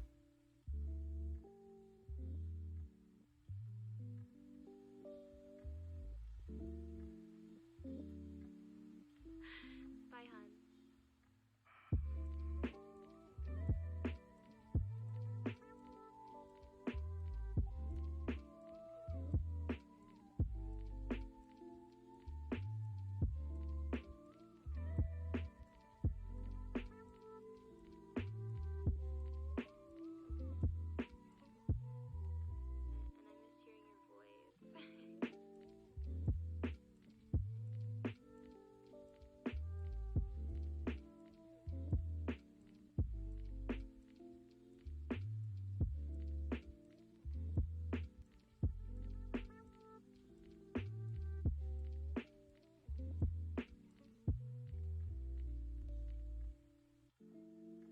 Your call has been forwarded to an automated voice messaging system. Really smooth, but Please record your message. When you finish recording, you may hang up. like this one, like this one's a little less smooth because I kind of went over it too many times. But I can go back to it. So. Plus water here. This brush is a little stiff because I didn't clean it fully previously.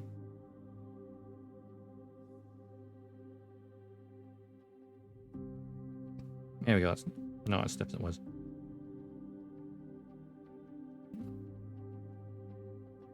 All right, these bits. It's just this little thruster in there.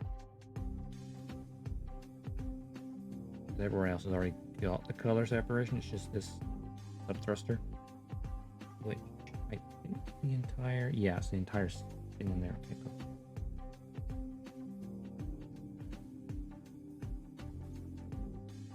This entire bit here. Of course, now that I've wet the brush, I have a different problem. I don't want to make the paint too wet. Wait, this is the double. Where's my triple zero? There it is. The super fine one.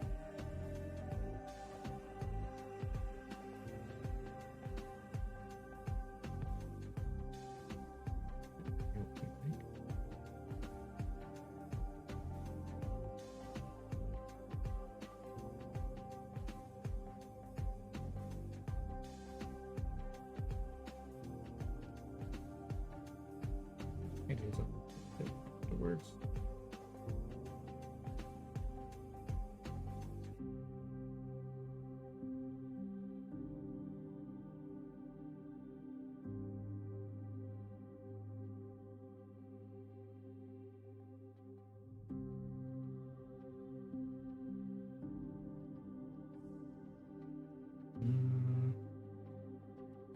Anything else is just panel lines.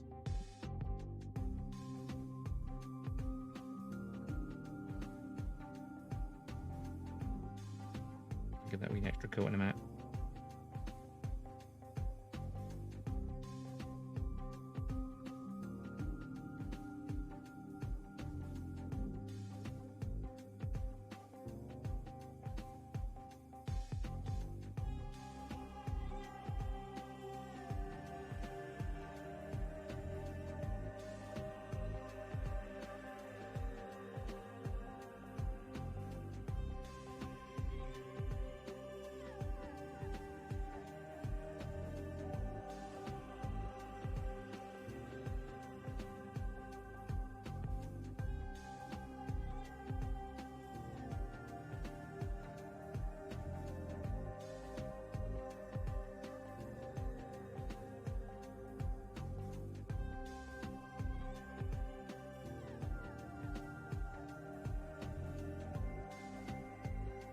Okay, those look fine. Now, the little bits on the arms here. I'm still wondering if in this part, this won't be visible in here, so it should be okay. Then again, when I look at like this here, it almost seems like it is dark inside of there. Wait, I closed the reference image, didn't I?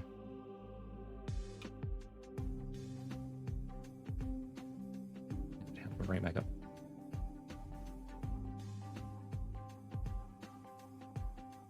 The reference.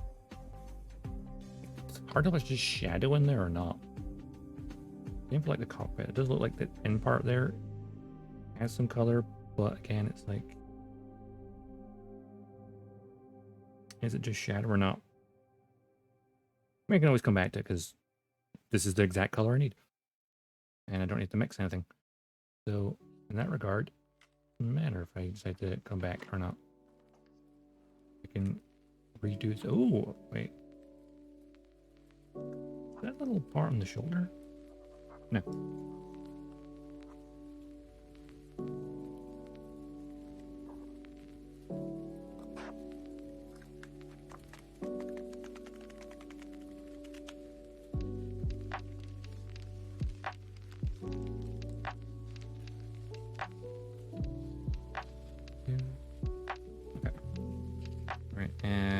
My treble zero. Actually, I'll just do the double zero for this one.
I can hit it a little bit afterwards. That's fine. I'll just hit that way so it doesn't roll over by accident. That way. Okay, the hand sits here, right? I think the inner part I'm gonna do. I'm gonna do it. The inner part of this.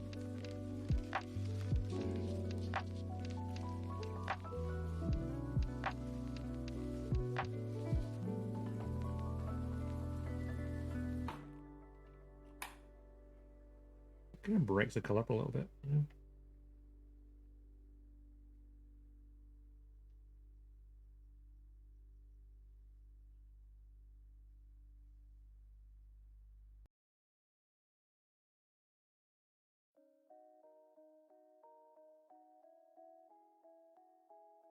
There's some imperfections to clean up after.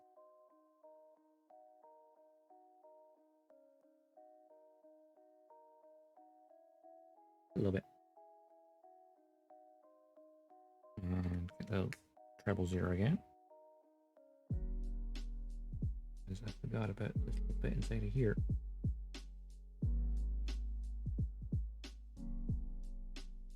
I really could probably just be done as a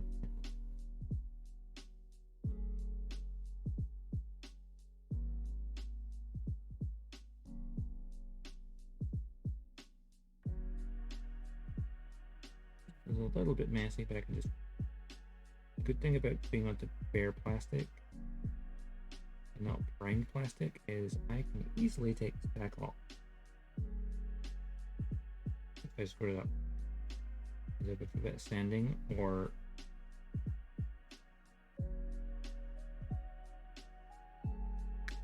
toothpick. Rip it off.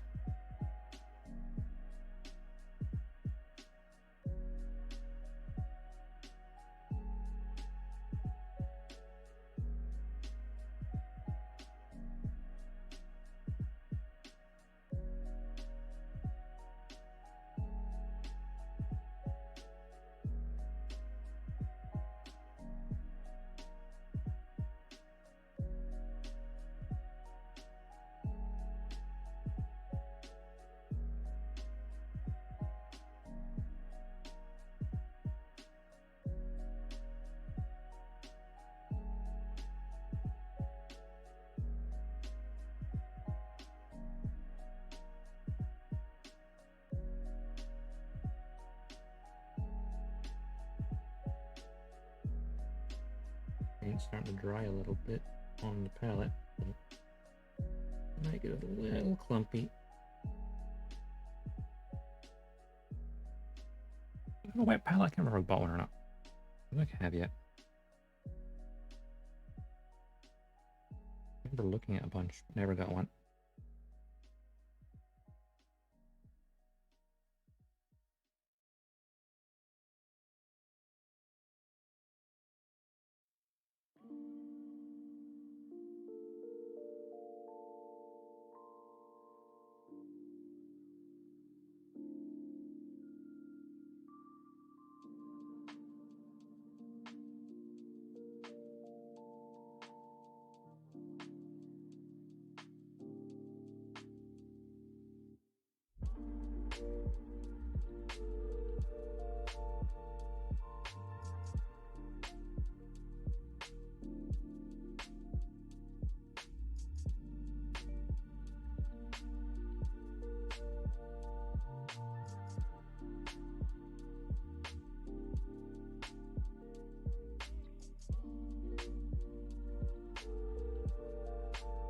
Just letting the paint flow itself can work pretty well.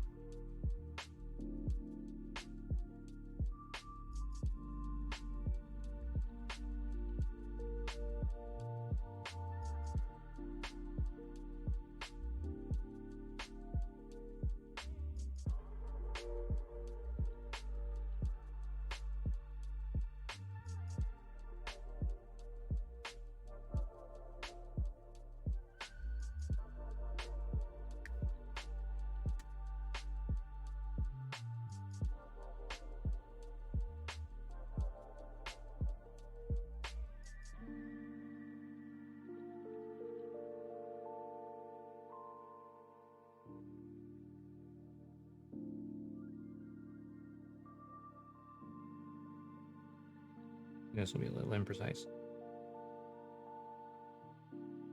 Maybe acrylics, so they do dry fairly fast, so you don't need to worry about making too much of a mess.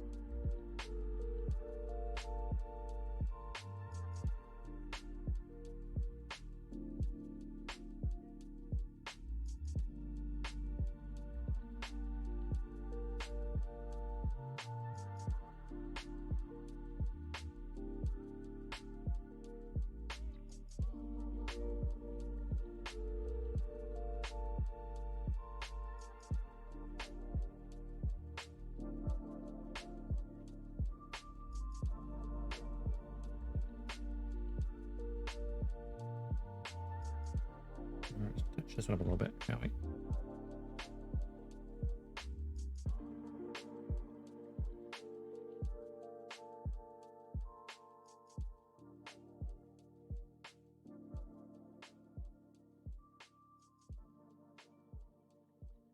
Smooth is the job, but hey, I ain't exactly an expert.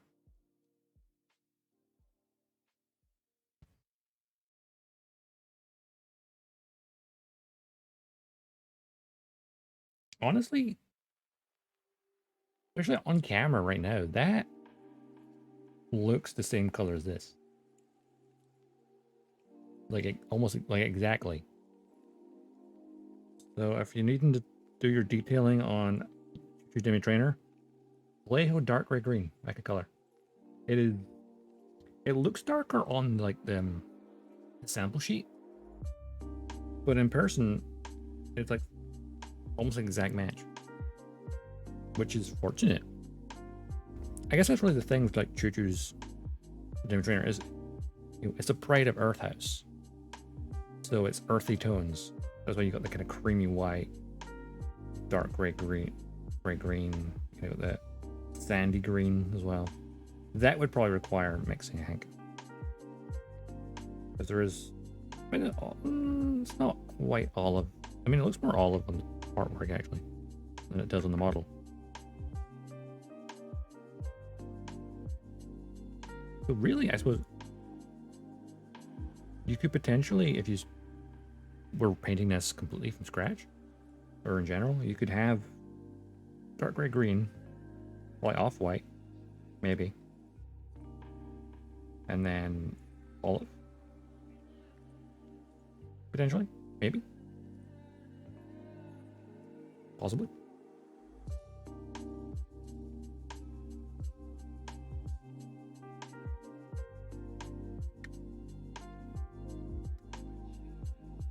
Make sure these are all dry. Oh, free of paint.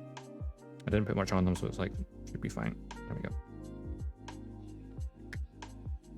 Over a tiny bit. Alright, let's have a wee quick look at what curves underneath everything. Of course it is. So we make a color thing here, right? I love how I got the white set and then never used it for mixing because it wound up being the color I needed. Need to go over these again, actually. Oops. Maybe a tiny bit, actually.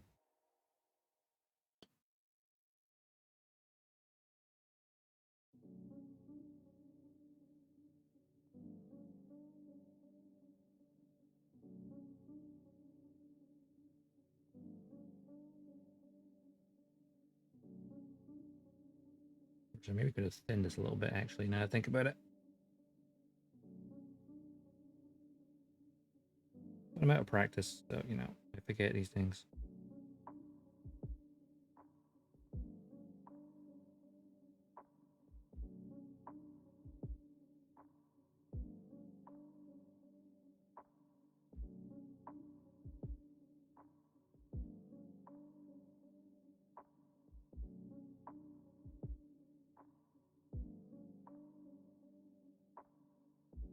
Maybe once over on these wheels. Even when you compare it to like the wheel it's there physically, I probably could have lightened this a tiny bit. Maybe like a wee drop of white. But honestly, okay, that went on a bit splodgy. Luckily the hand will hide that. I think the paint was starting to dry in the palette.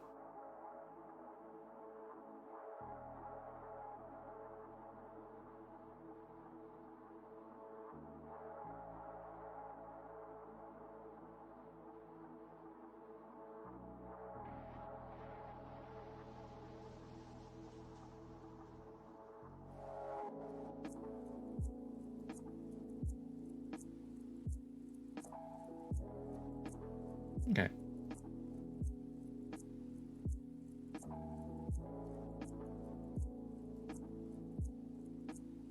Yeah, I would highly recommend to anyone who wants to brush paint something.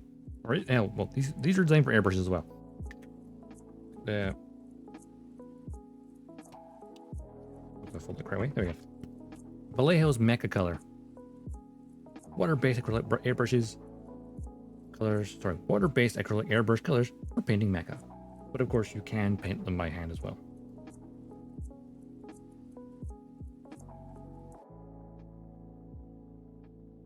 Really good selection as well. I do like how, like at the back of this thing, you're like, yay, you got the name of this color, the Vallejo reference number. You got the okay, so you get the mecha reference number, Vallejo, so just like the standard colors, and then the Mr. color equivalent. So if it has something similar, like how, what is it? Phantom Gray is UG15, which that's like Mr. Color MG 15, did I just say?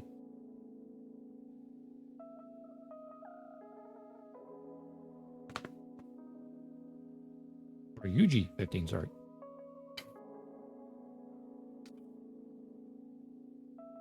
Yeah, so literally UG 15 is Phantom Gray as well. Straight up Phantom Gray for Mr. Color. I think it's the, where is it?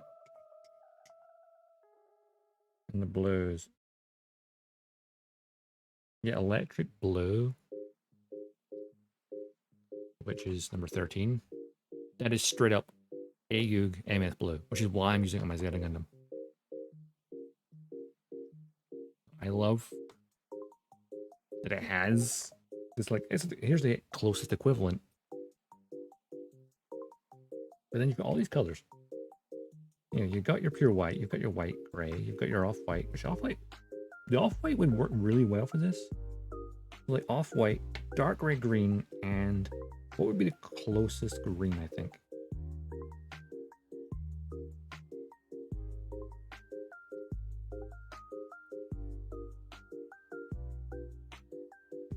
The olive's too dark.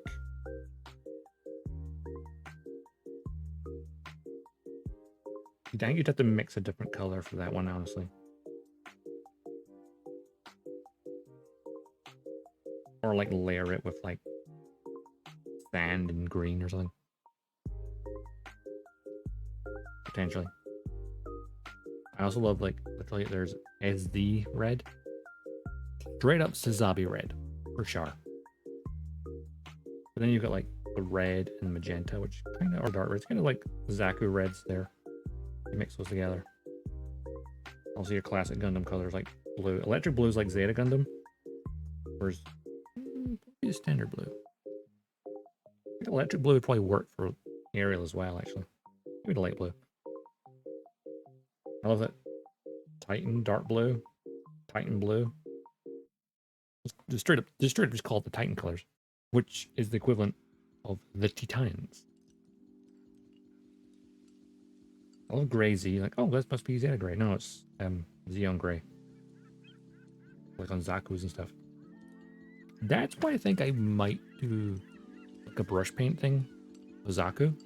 Because Zaku we think we fun. There's like I have the first grade Zaku too. The really old one. Well, it's from 99. But it's also like there's the original model kits from the like 80s.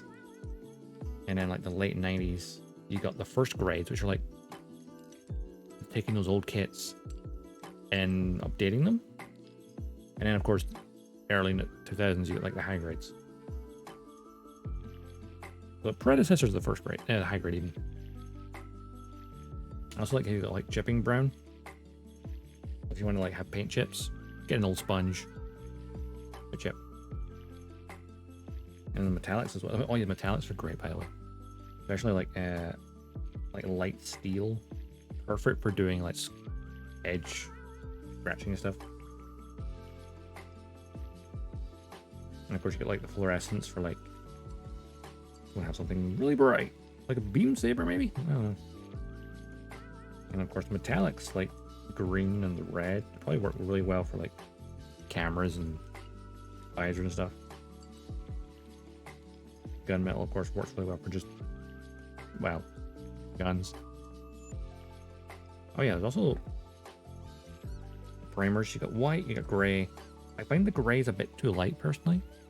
Because if you try to put it onto a white Gundam, for example, that's too light a gray. Like, I feel like the colors are all lighter than what they appear in here.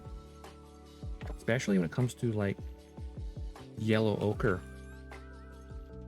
That looks like the kind of mustardy yellow you'd get on, like, the Mark II and the Zeta Gundam. Compared to, like, the yellow you'd have in the classic Gundam. But it's like, in person, it does not look that right. It doesn't look perfect. Also, that purple, that would be perfect for the Gym Intercept custom. Oh yeah, black ivory sand. I think, oh yeah, the Zeta Gundam that I was painting and I'd go back to, I ended up priming the white parts in sand, just so I could see it. When I do go back to actually finish painting that, I'll then probably just put a pure white on top of that, and that should give it, in theory, a slightly warmer white. Maybe. Let me airbrush that soon. Also, like, we got the washes as well. Rust, dark rust, light rust, black wash, desert dust wash. That'd be perfect for desert. I really, because I put the sand primer on the white of my Zeta Gundam, I now want to make a desert color scheme one because the sand popped so well. Yeah, so like oiled earth wash, light gray wash, rust texture matte. Oh yeah, that's what I think. One of these, I have a duplicate of in my set, and I'm missing one. I guess when they were packaging it, they put the wrong thing back. I think I got two of the oils, and I'm missing the rust or something. Where's my box actually? I can check. It's missing. There we go. It's all the auxiliary colors on the bottom here. Let's see. I've got the petrol spill. Yep. Gloss. I've got fuel stains. I do have brown engine suit. I've got the oil stain gloss.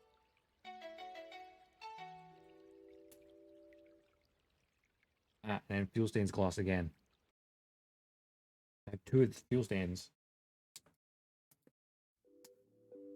Yeah, I've got two fuel stains instead of the rust. That's what I'm missing. Because then the light gray wash is the next one. So yeah, I'm missing the rust one. For whatever reason, I bought the set and got two fuel ones by accident. There's so many great colors in here, like the gold. That reminds me, I do have a high grade Yakushiki, which I've been wanting to paint with this for a long time. Because it's a Yakushiki and it will look amazing. Put that back into. Oh, not that one. I like green. I like the primer. Put the white primer back where it was because I didn't use it. Same for the pure white. Didn't use it. There's so many great colors in here though. White and blue. Where is it? Oh, there's the standard yellow, right? And where's the yellow ochre? Is it up here? I think it is. Yeah, there's yellow ochre. It's definitely a more mustardy yellow. It looks darker than it does on this. Maybe when it dries, I don't know if things just really need a mix. Good thorough mixing, perhaps. Dark blue. Dark blue there. Dark gray green's in my wrong position. Wait. What? Where's that in the wrong? Paint blue there. Where's my black? Where's that? Gray. That's correct. Medium gray. Gray. Light gray. Green brown. Brown. And yellow. Or black. That's steel.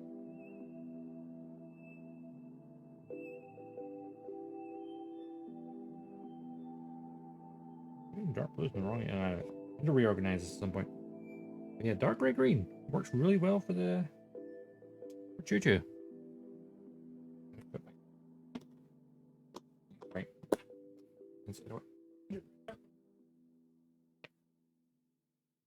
Anything left is tidying up.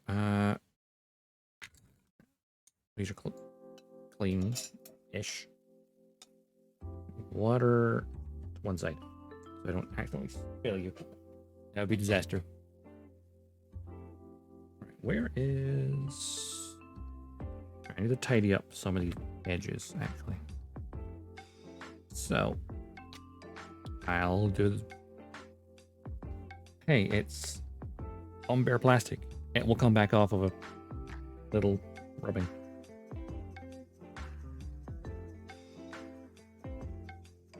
If I want to, that is. Actually, where's my standing stick? Come back here.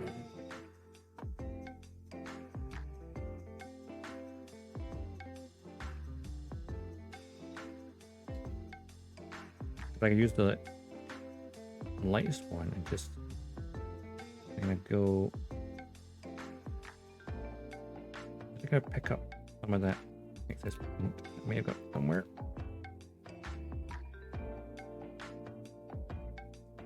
I think that one seems fine. I'm doing very lightly, just to get anything on the surface without getting anything in the groove.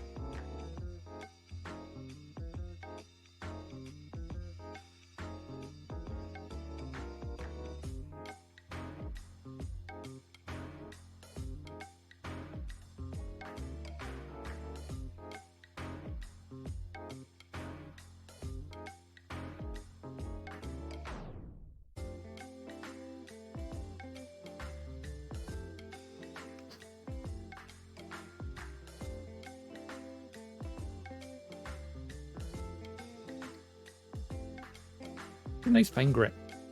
Don't need to go anything like intense. Just like, oh look, I've made a mess around there. Luckily, it's inside of a groove, so I can just very easily put a little light sanding around it, because the rest of it's not painted. If the rest of it had been painted, this would be more of a pain. Since it's not, it's easy to fix it.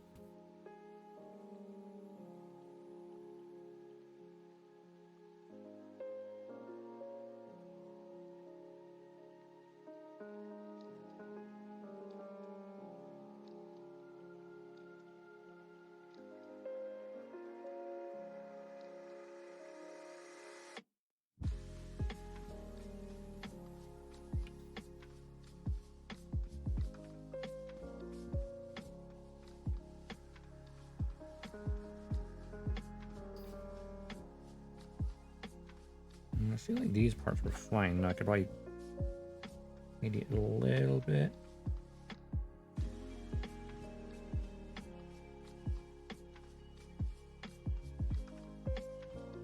Looks like I could probably use this to get that part.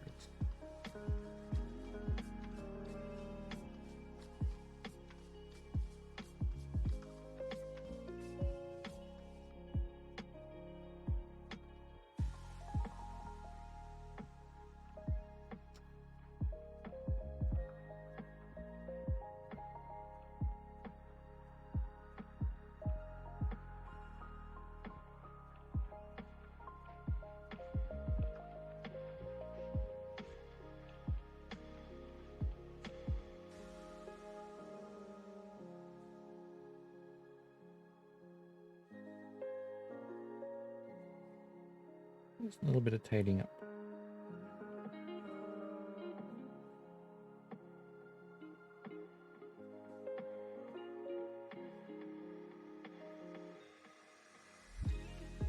A little imperfect.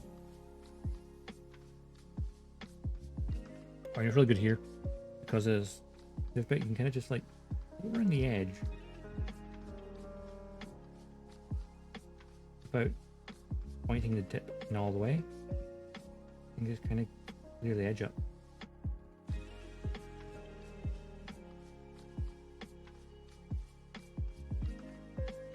Basically using the flat end of it.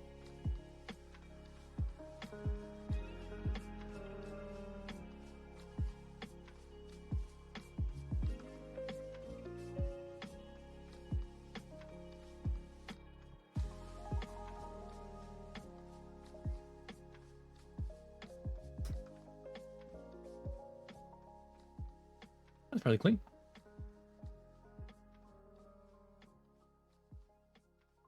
Sometimes it's just adding those extra details to a high grid.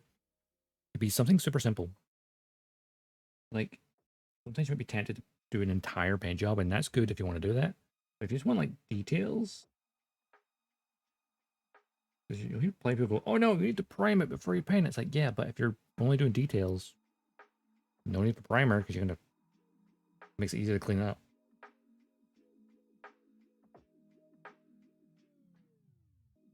I could easily, like, get some, like, chipping paint or scratches and stuff and kind of just add that extra layer of depth to it.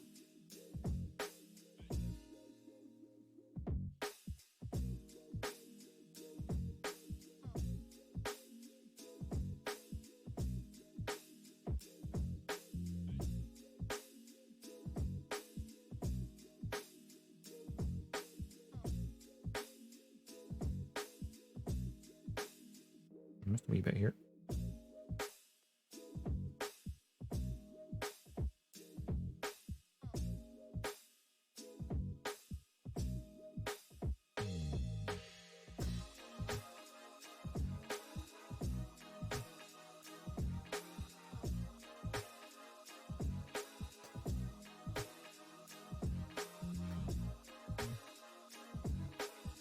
Over in the edge of this is alright.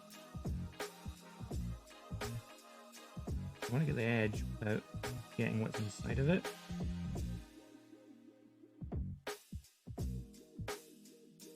Which again, easier said than done. Because it's not, if it's on bare plastic and not primed, it will just come off right off. Which I'm sure there's some experienced painters out there cringing at me right now.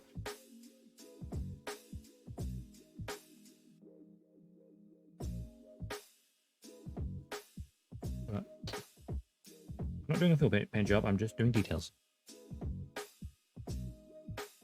If it had a sticker, I'd probably just use a sticker.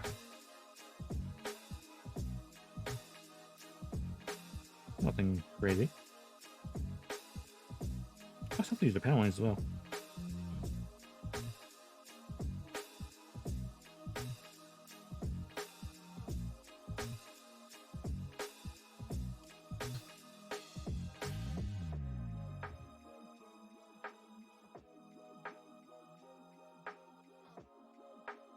This might be more an issue because of the weird shape of it is. Oh, actually, that perfect. Oh, that fits the gap in between the wheel and side perfectly.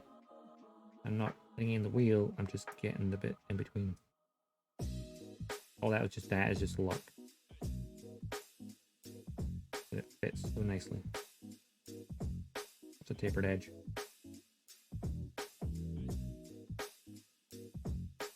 Never underestimate a toothpick.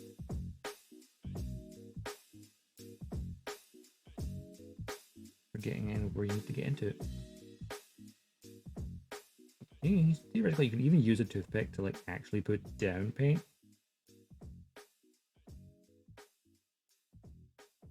Like you just want to get a tiny blob somewhere. Or I was seeing the thing with I tested or building that model of the Frontier from Starfield, and like watching the weathering Adam Savage was doing yesterday, and I love they had a simple idea is a dowel of wood, a metallic on it, and just go. Just flick it in its edges. Of course, it probably works at the scale they're at. I think at the scale that might be a bit too much. But again, the toothpick might be good for that technique. I feel like dry brushing is probably the way to go, really.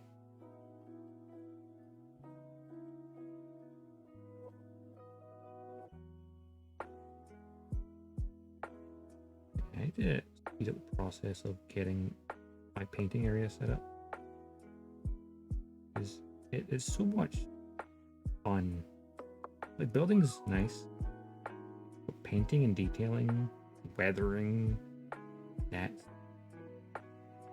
Because anyone can build a kit. But the weathering past that's your... It makes it yours. Your own unique take. Or you could also do like a kit bash or a full paint job. But like little details that make it your own unique one.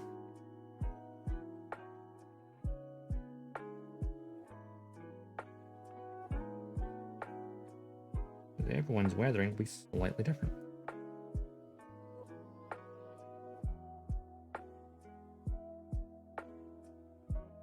I love that.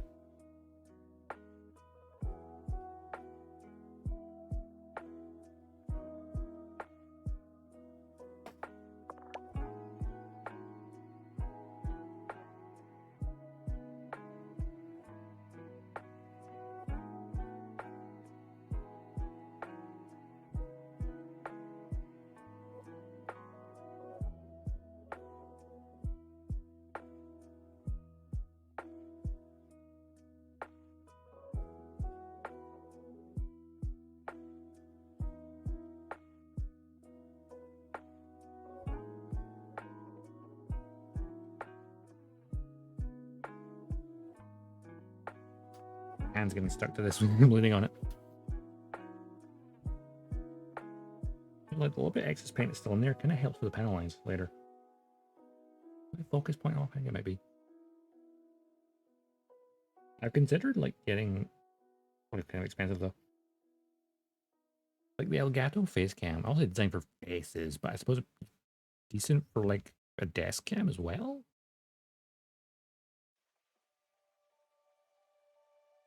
Of course, it sounds like you could just use a phone on a mount as well. I need to get like one that points directly down. I don't really like to tidy these up because I never really made a mess of them. No, they're fine. Cool. Well, let's put it back together, shall we? Get all that head parts here. Reassemble the head. Let's see how well this visor looks now.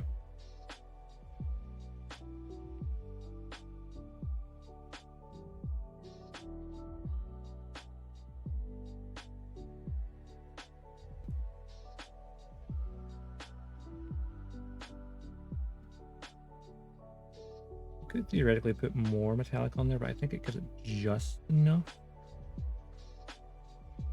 Hard to tell, honestly, if it made a difference or not. And then that goes up here. Doing this by memory.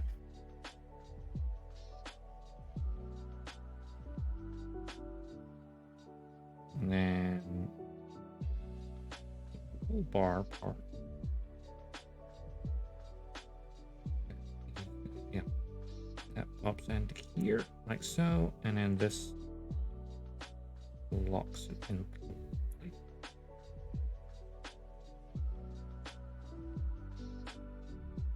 And finally,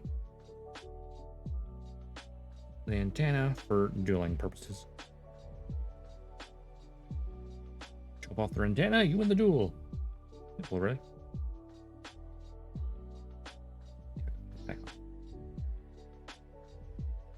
A little dark. I may end up just like, I'm gonna lose the clear of it, that's the thing. Just straight up putting the metallic on the outside so it's so much of the sticker. Maybe.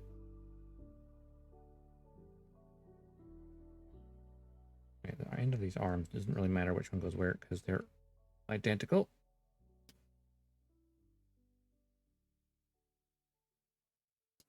Hands are separate from them. Give it that little bit of color behind the hand. Can I? It's a bit of shadow as well. Of course, I'm doing this, but I'm gonna have to then pop the bits back apart. Break it into its like segments. Do the paneling easier. Let's reassemble first.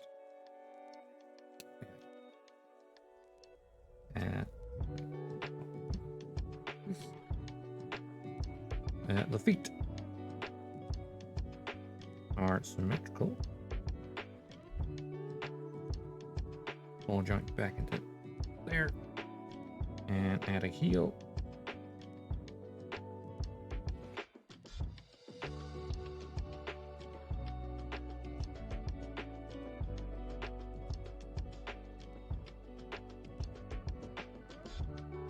Ball joint. Heel, which just rotates, doesn't have a ball. You can't need the toe. There's no ankle tail at all, it's just ankle just rotates. The only bad part of it, I'd say, is just the lack of an ankle tilt. Sure, you can technically rotate these around like that to mimic an ankle tilt, but not quite the same. Which I need to retilt these feet so I can get it stand again.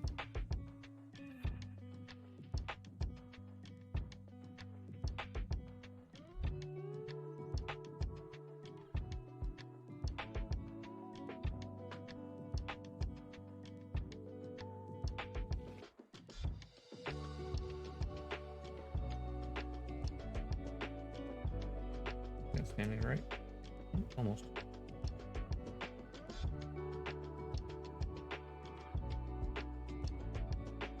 Yeah, that's solid footing. Good. I don't want to borrow the solid footing because I'm going to then panel it in a minute anyway, so I don't know why I'm even reassembling, honestly. Reassembled and now color accurate. Those little bits of color on the feet. Oh, those look nice.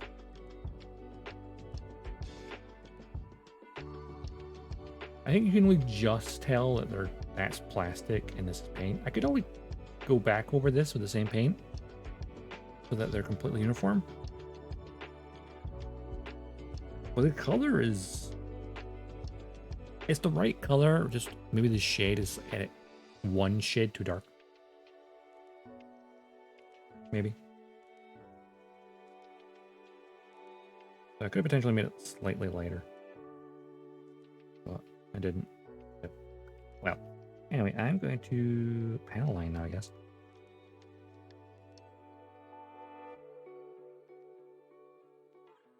You know what?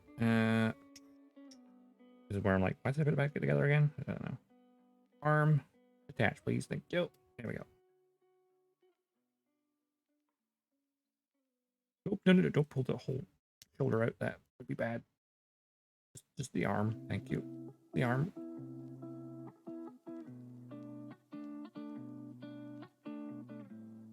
Just the arm. Come on. There we go. Didn't want to take the shoulder. It's got a ball joint inside the shoulder, which that's too far back. I don't know.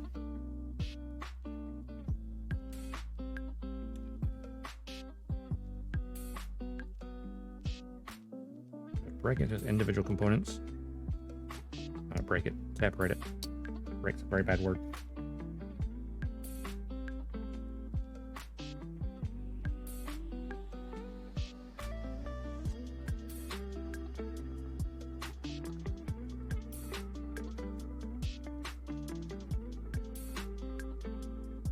All right, take this off again. We'll just keep the feet on, I think. All right, where do we start? You know what, I'll pop the head off again. The torso, why not? My hand. Just a gray panel there. Actually, let's just start with the shield, because the shield is very big and easy to see.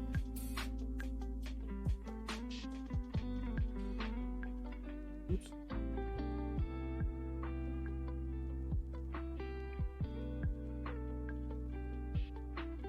When it comes to panel lining, is Oh no, it's smudged. That's fine because it adds to the realism. Oops. Fine. Correct that. Yeah, I thought this was a bit deeper than it is, but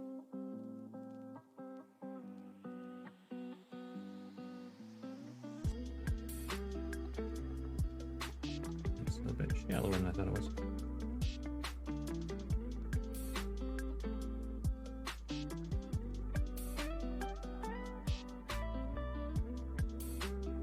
Good idea, like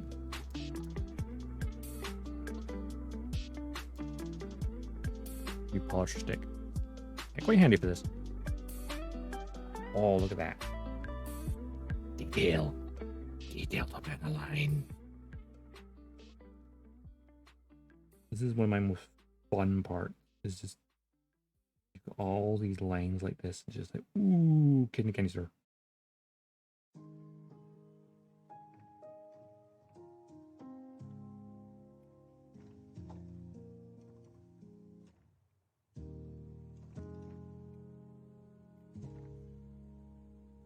Maybe I have some cotton buds for this as well. That might have been a good idea. Getting my here might be difficult. But then that's a good thing, because if it's difficult to get the thing in to clean it out, then that shows this is where it would actually build up dirt.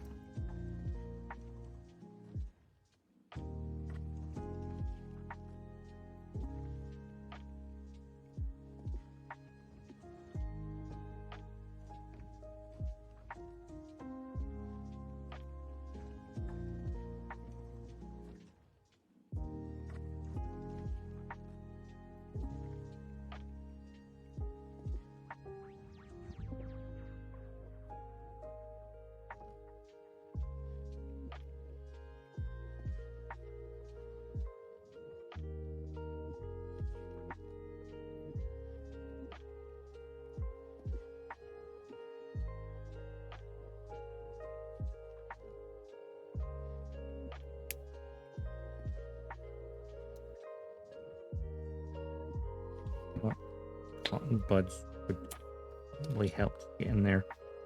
We're back.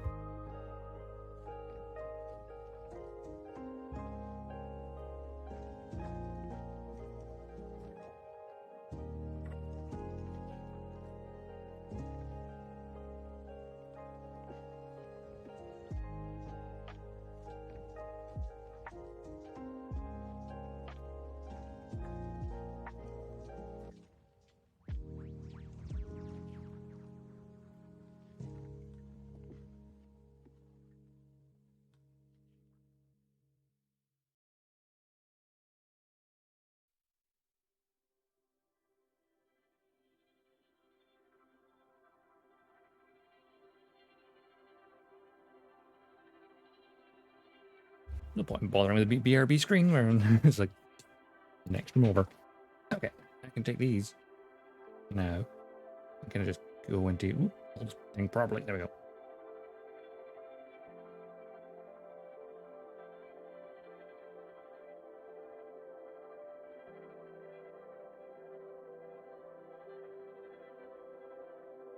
All the growths and stuff will retain it. Anything that's high up will. So it's like not as dark a line anymore.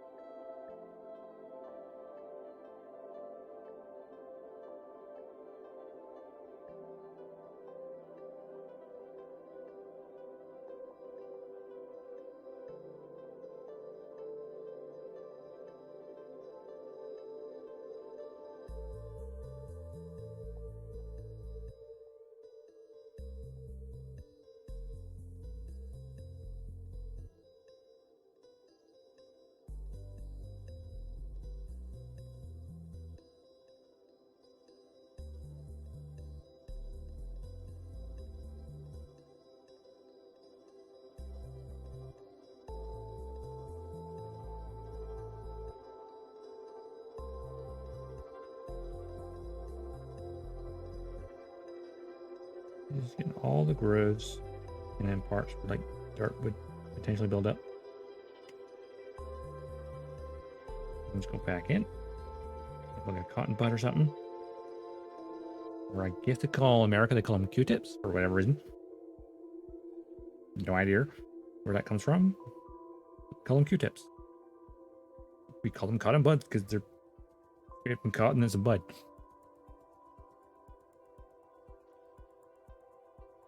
Same thing at the end of the day. Okay. Oh, crap.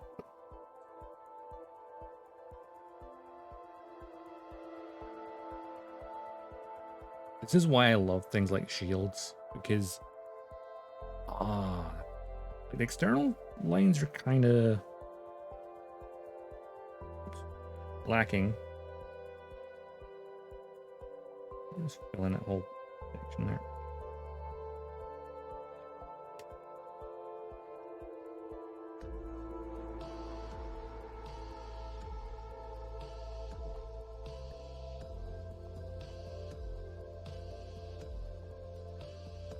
The external shield kind of bearish looking, but that's fine. I like starting with like the big flat surfaces.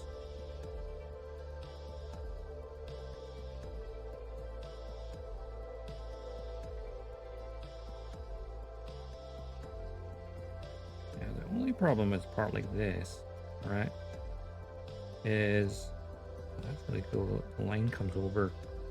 The paneling just keeps going in the front.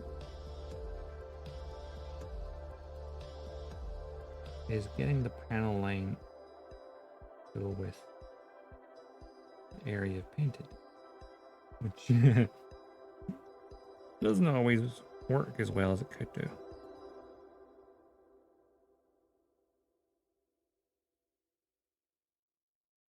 But it works well enough.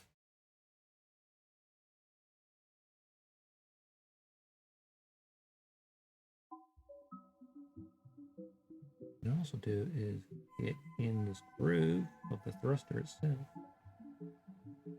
I'm just putting it everywhere. I'm going back over with the button bud. Like some of it stays in the grooves, some of it comes back out.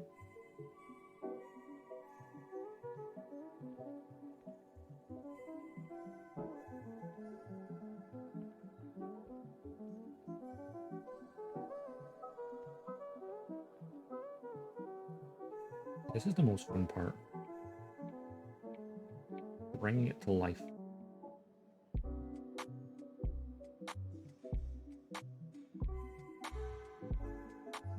Sure, I could also go through and like do like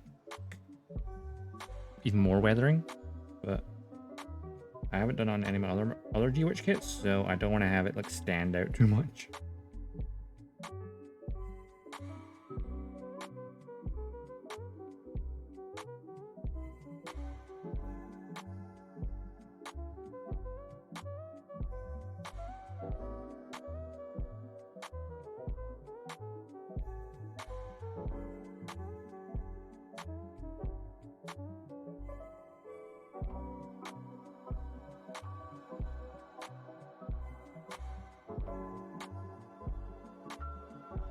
Okay, that part's good. I think the parts are done. I'll just put here. Oh, I need to get the rifle as well. Almost forgot about that.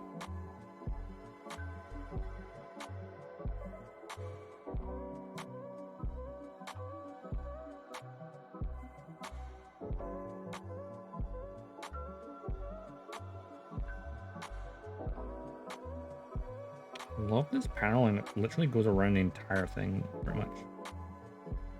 Almost around it, but like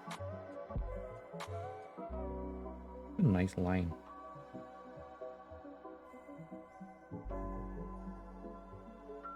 So where does one go? Is like right here.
part's done. Let's get the head.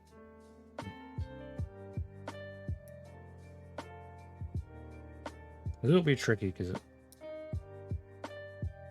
want to keep that in place, but you don't want to have it in the way at the same time. Let's see. Little notch here at the eye, either side of it.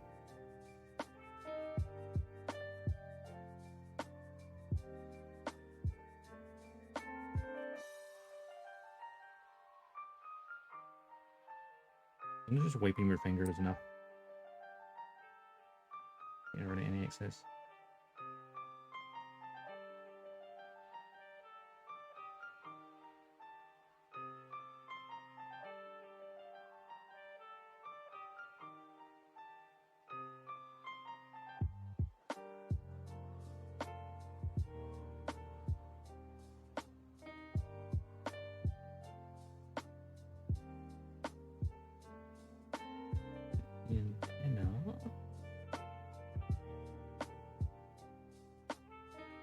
So such a fine line. Always go in as well if you don't.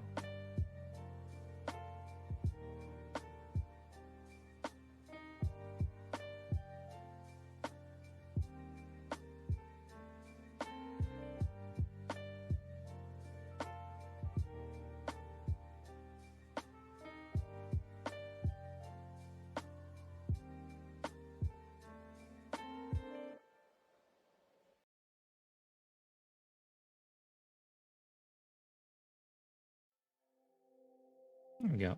The tip's a little bit dirtier, but that's fine.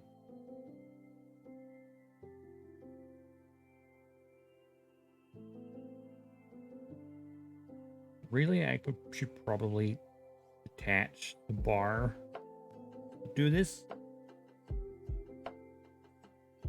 But I feel this adds a little bit extra. Do it this way.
The Vulcans as well. Let's not forget these.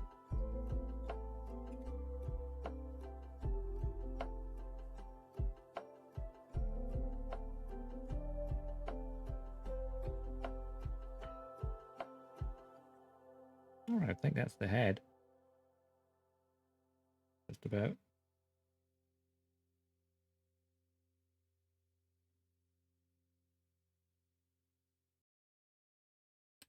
Oh, my neck though. Let's get the torso, shall we?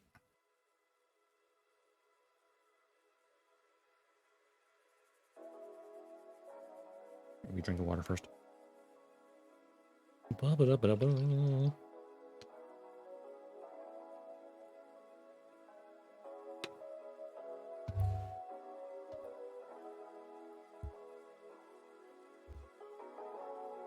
All right. So the panel here which in reality would probably get very rarely clean because the head's at the top of it.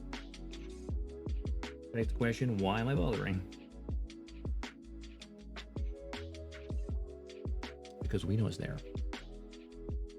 Same reason my real grade new Gundam has an entire inner frame panel length.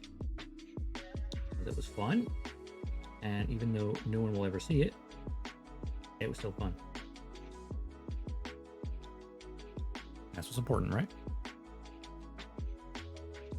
You don't need to do it. What, did you really have fun doing it? Yes. And of course, you can always take panels off to like show it off at some point.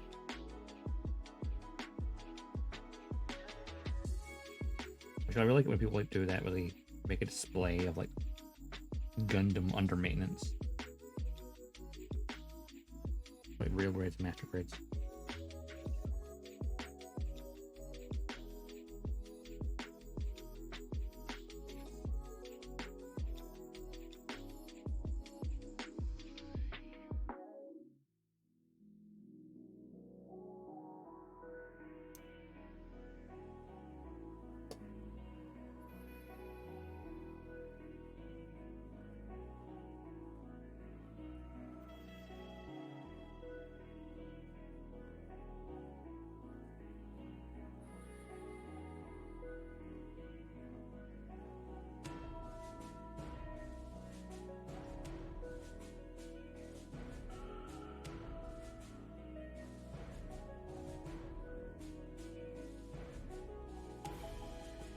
Not just in the panel lines, but like down like really hard edges as well.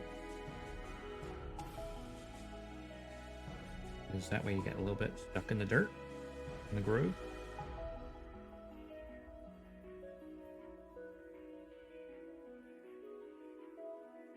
Just adds it a little bit, makes it pop really nicely.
Get these little, I'm guessing they're like the braking thrusters, perhaps?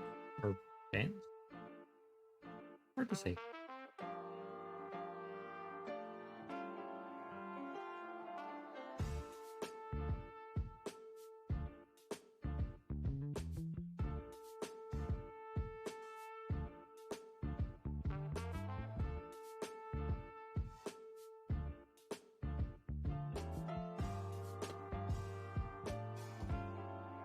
These ones on the side.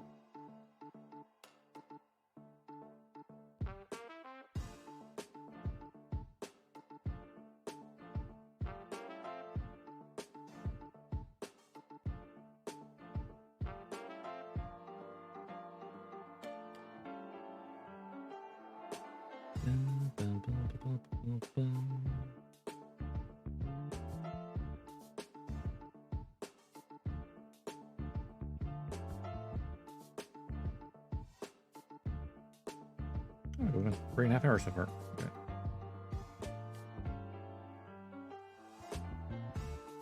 You just glance at the clock and go, oh, is that the time already? Wow.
Wow, panel landing is such a fun process.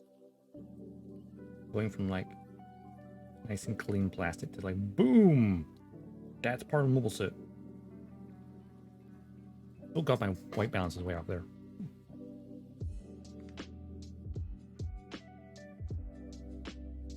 It turned out white balance off weird. Just because. Huh. I was sure it's hard to white balance off, but hey. If I do the auto, it's like that. It's not right. This is what it looks like IRL. Just close to it. A little bit actually higher. There we go. Oh, maybe because I need exposure and it's trying to expose rather than frame rate.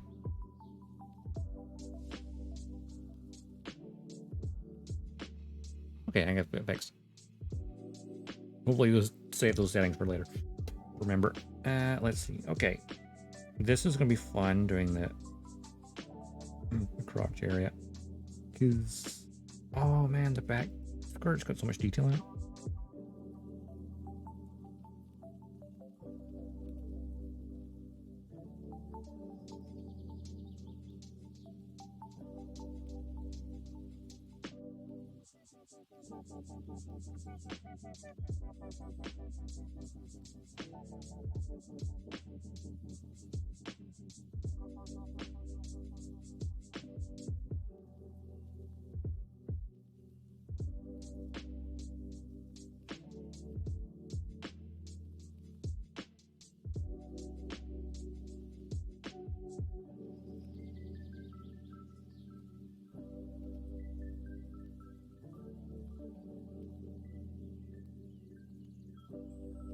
There's a bunch of little circles here, but I think that's more for the mold. And again, some of them look really deep.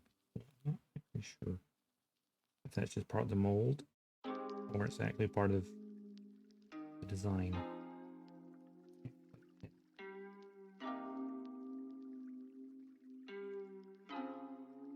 Either way, I think I won't put anything into them just in case it. I think it's a bit weird otherwise.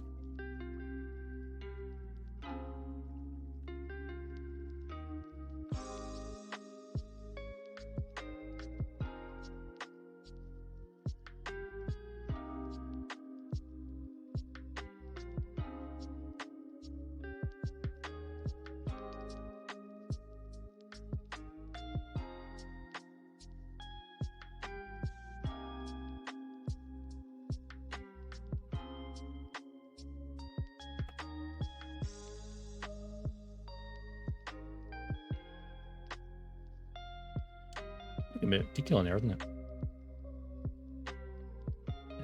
Let's put a little bit inside of here, just, you know, this is where the gunk gets to.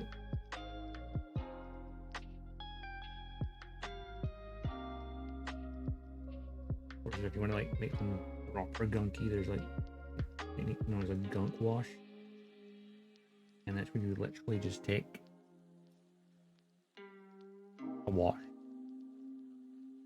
Kind of a black, kind of a dark browny black sort of thing, sooty color, and just completely cover the entire model and then rub it back off.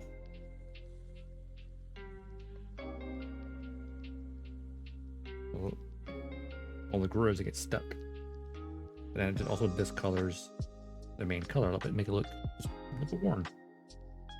Really cool. Never tried it myself though, because like that's a terrifying technique to use because you're literally coating your entire model in a wash.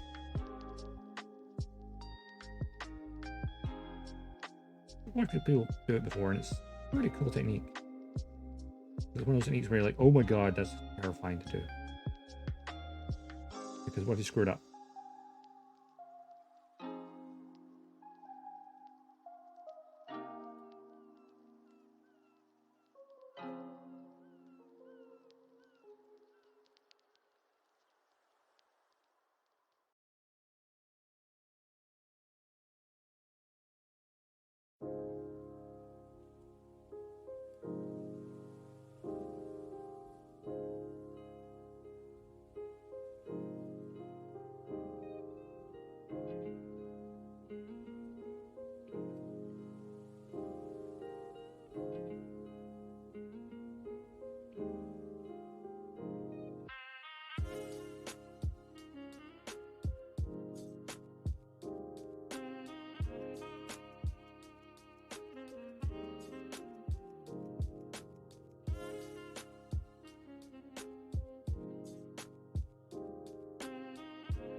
skirts are flipping everywhere because the thing is, front skirts, they're attached on the runner. You can snap them in two nowadays, because they have two ball joints. Or you keep them together with a little tiny bit in the middle. I think most people nowadays like to cut them off because it's better look when you're posing. But it does make them flop around a bit more. And that can be frustrating. Okay, deal with it, I guess. Like this skirt right now does not want to stay still when I'm kind of lining it.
Put this back. No, not that way. There we go. I've got you can lock it in place so you might be permanently tilted forward. You might what I need to do for. I mean, hold the weapon, maybe. I don't know. I like to fiddle around with it. Posing. There we go. Now for all the external lines on this, could have done internal lines.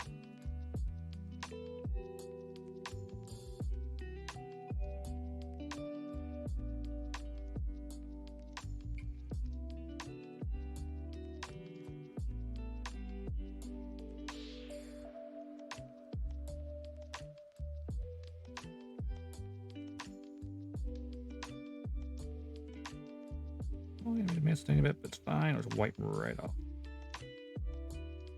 Mostly wipe off.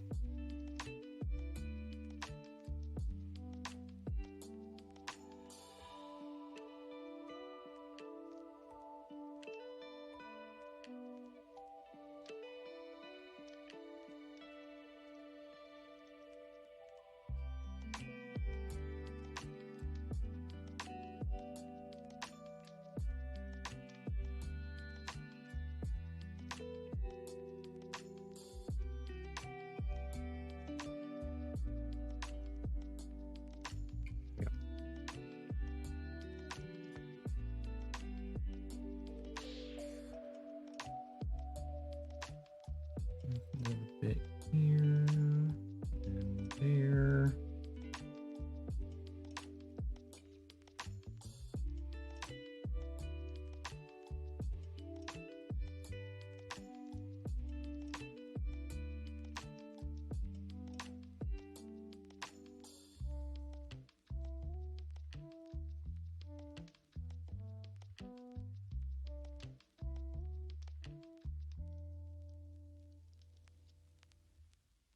Tiny bit of discoloration is fine.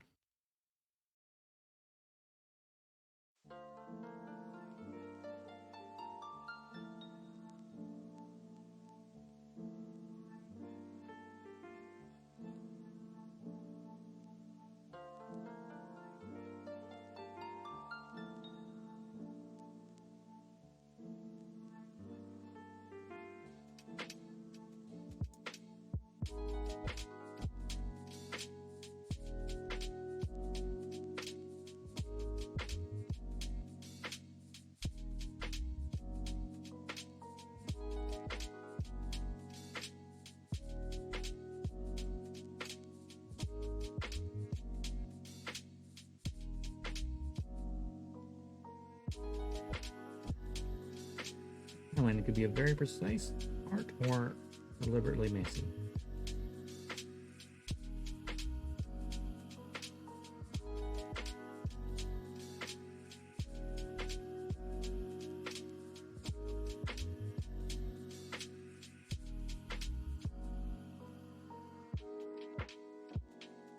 Oops. That was accidental messy, but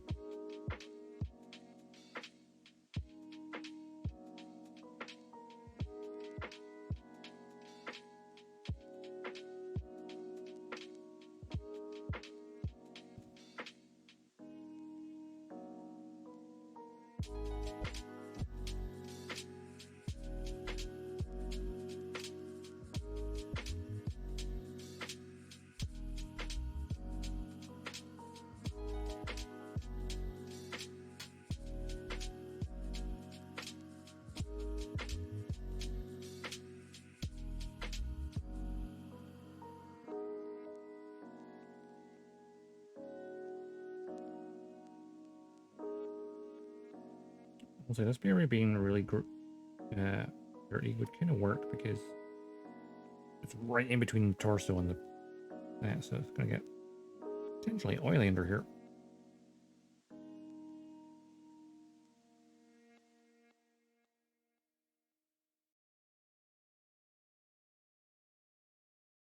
Imprecise science, but hey, that's what makes it fun. Put my head back on the net. There we go. And you know what? The hips after I've reattached the legs, maybe. I don't know. Maybe. There's the backpack and weapon as well. Let's do the legs now. This is the left leg. Do I want to remove the leg? I don't know. I mean, remove the foot. There we go.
Back up for a second.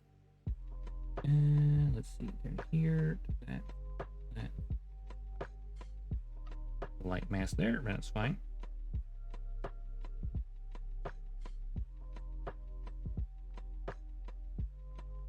just gonna remove that part because there's a vent here I forgot about in the back of the leg, which is very hard to see anyway, so this probably doesn't matter. But as I've said before, I can see it. I know it's there.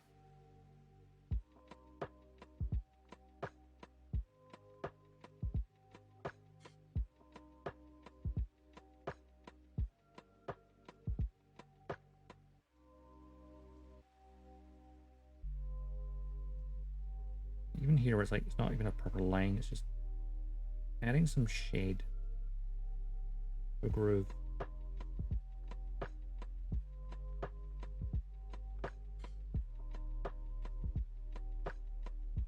With the stick is getting gradually more and more bent.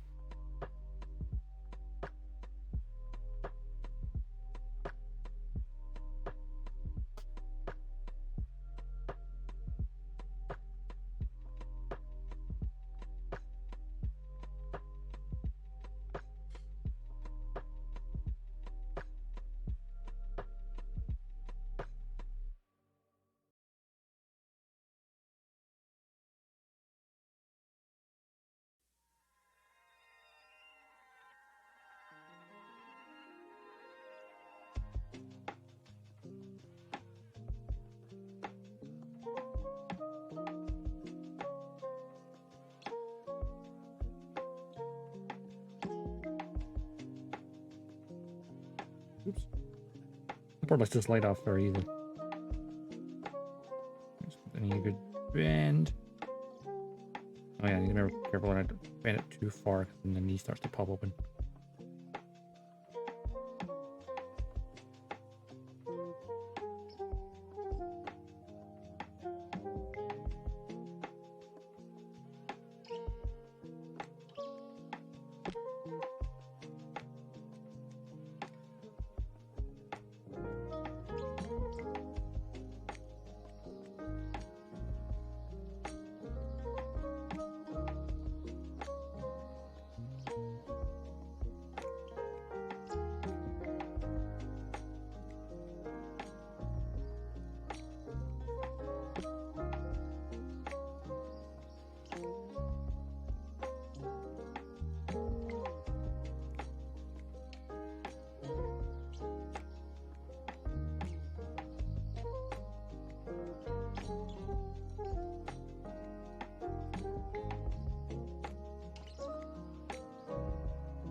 I think that leg is... Ah, pick this again.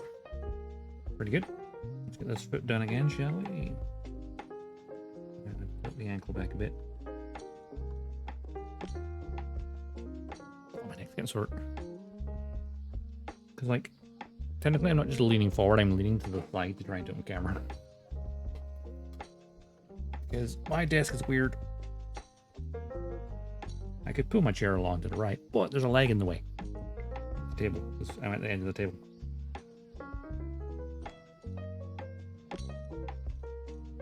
Will not go any further, unfortunately. Sure, I could pull the camera for this direction, but desk is like a weird shape. Got a curve in it. I guess when they designed this thing is like, oh yeah, no, it's you know, ergonomical. No, it's not. Not ergonomical at all.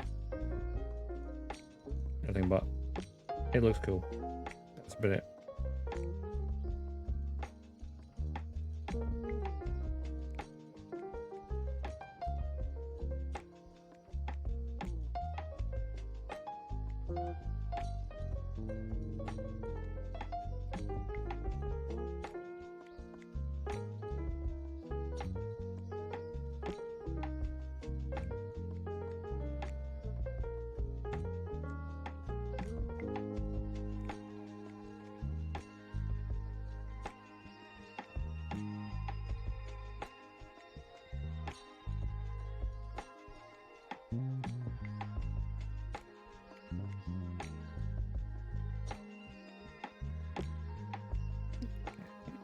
Nah.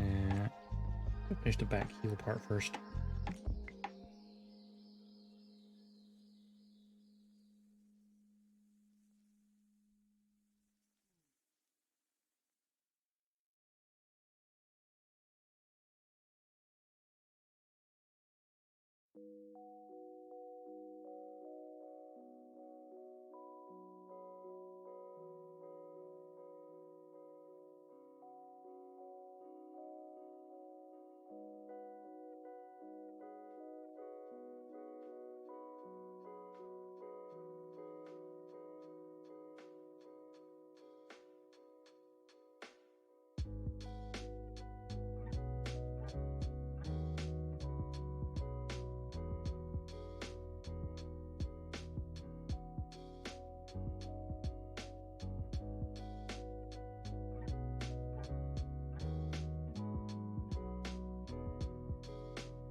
Okay, that's the heel done. Now for the forward foot.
That's that leg done.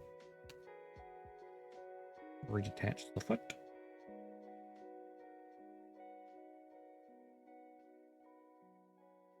And I may as well reattach to the hip while I'm at it. Actually, I can get one of these on here as well.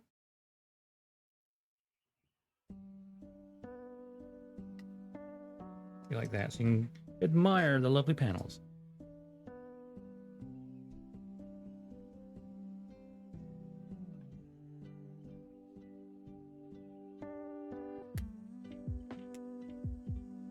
Now for the right leg.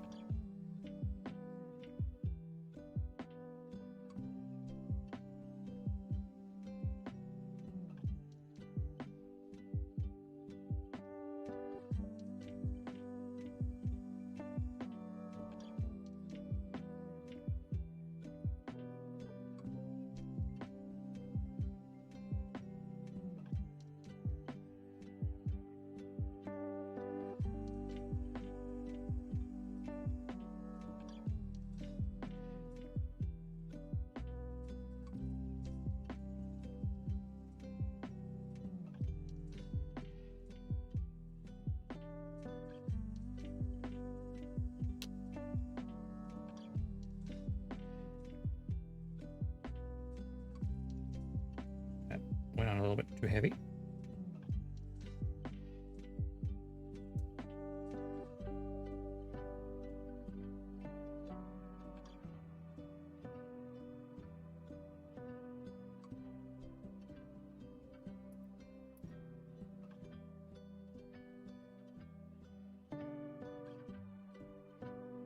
Get the knee.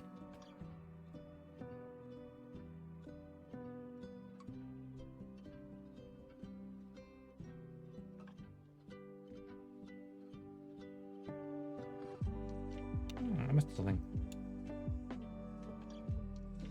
Turn the tip of the bar.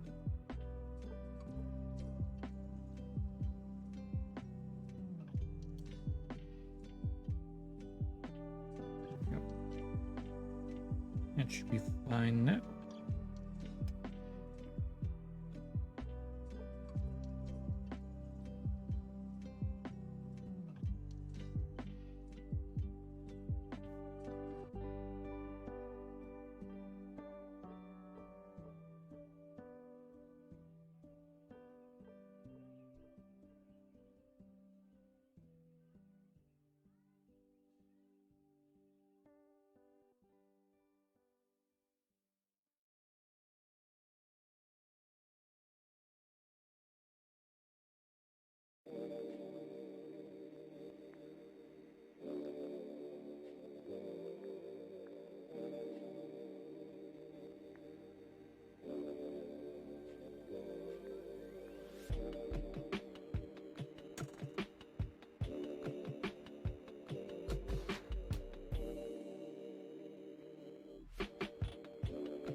aligned, faded down.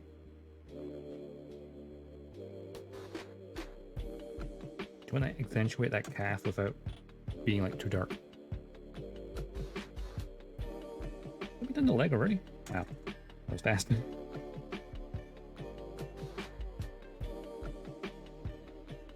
Because once you've done one part, it goes super fast. Do the second one.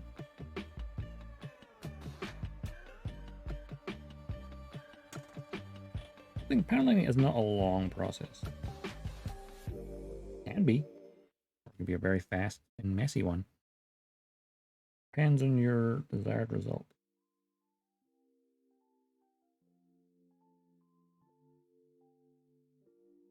I guess that one feels more real, personally.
I'm getting lost in thought.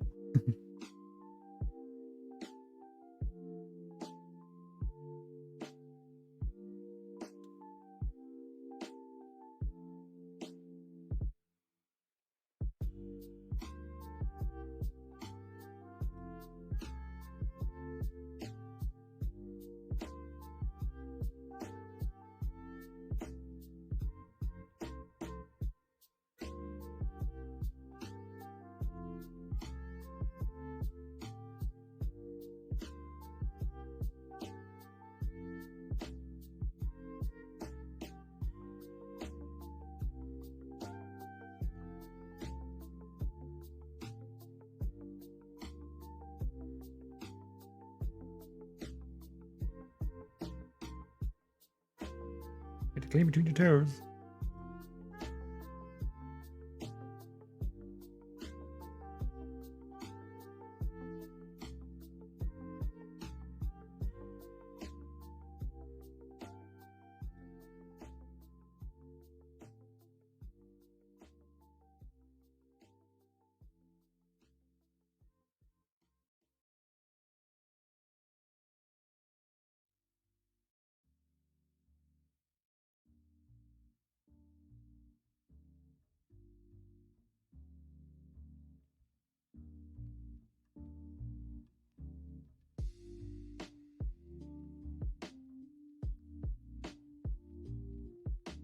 Get that bit in this one? Oh, I didn't. A little tiny bruise I missed.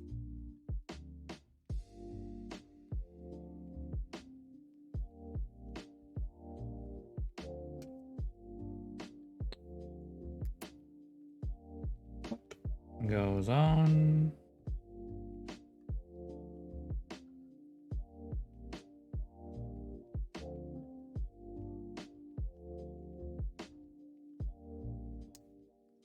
Back on. Thruster back on. And you know what? Torso back on.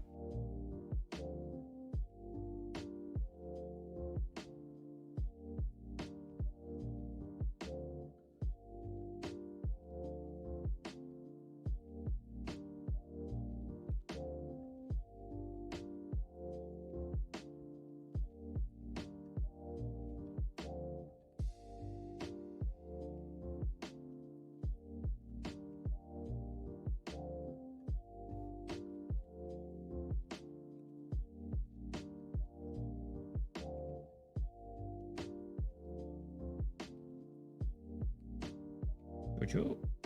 Tilted. Don't tilt, Chuchu. Get the arms. Let's get the right one first, because we've already done the shield for that one. Oh, the right, technically it's the left. That's my right. It's left. Actually, quick drink. Quick drink of water.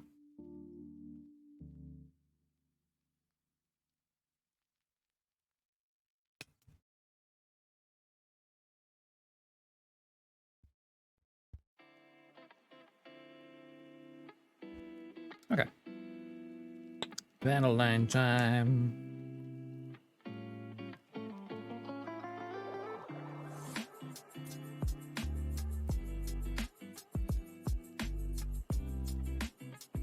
The music on this playlist is really, really nice.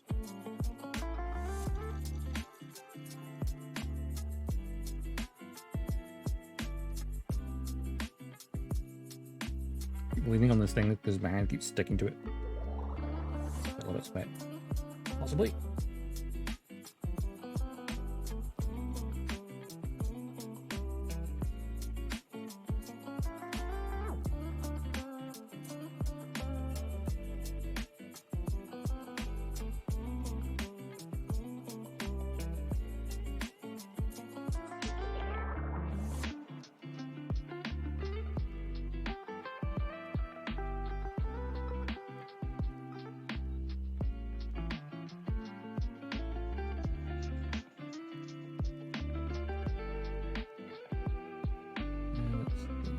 Groove here.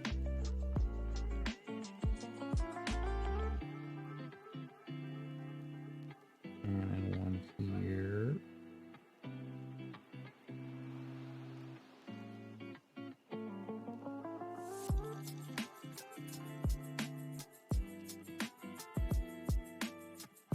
Ooh, underside of this. Now that we're really going to see it, what? You know, it doesn't matter if you see it or not. You might see it. And if you don't see it, well, you had satisfaction in doing it anyway.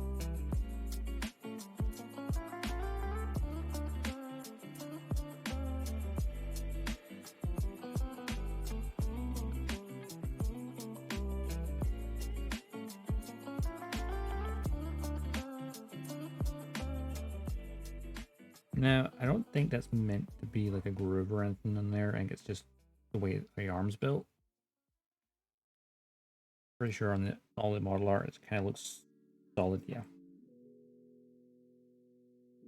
So that part of the arm is the new. But the elbow is some like. Oops, that's a squint line. Fine, I'll fix it in a minute.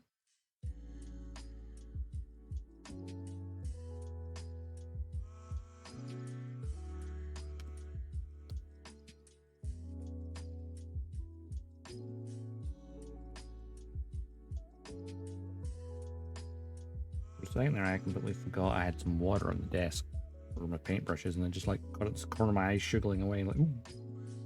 I'm leaning on the table.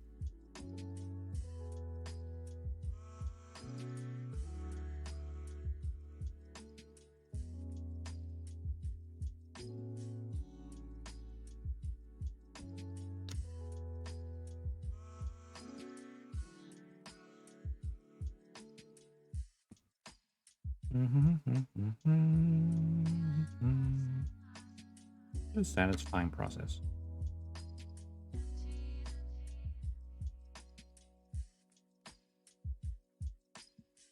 Let's put this line again. I got dead. Where's the button? I did do that, yeah. That's a darker line, it's fine. The elbow's a little bit dirtier than I maybe intended.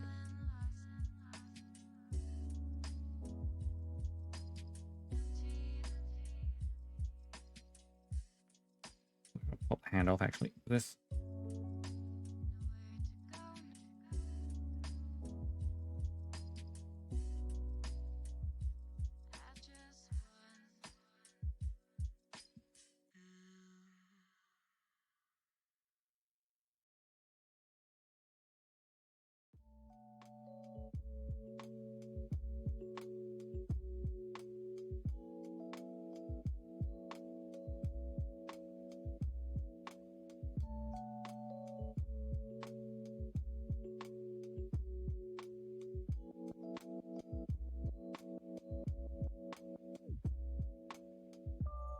the hand.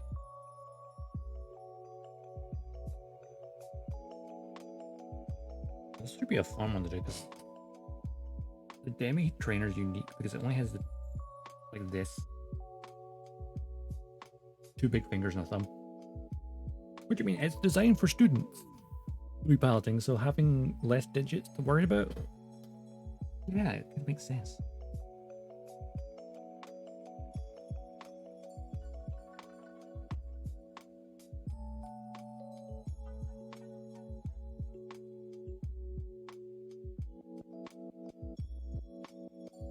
Of course, the digits are where dirt and damage will build up from just interacting.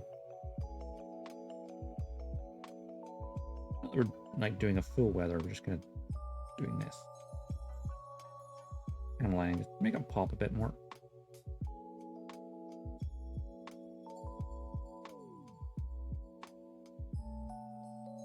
I'm not too bad worried about making it slightly messy because, oh no, it's oil. What was the thing with like mechanical looking parts? You can just go, it's oil.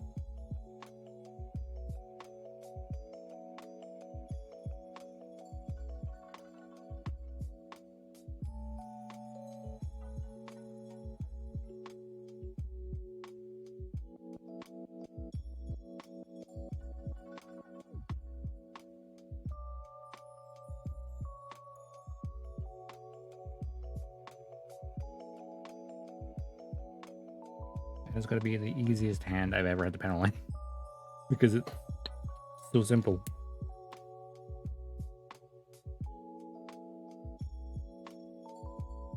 No, I've missed. Inside of the elbow, there's a little bit of detail in here. Best angle for this.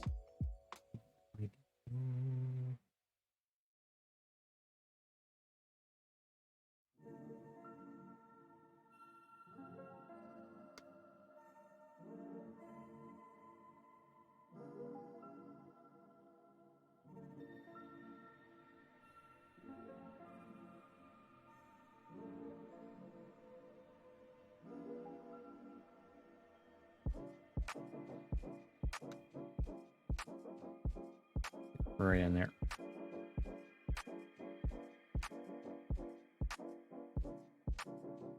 Yeah, so just a little bit in there. Right.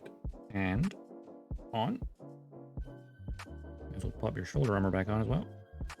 And give you your arm back. A little bit.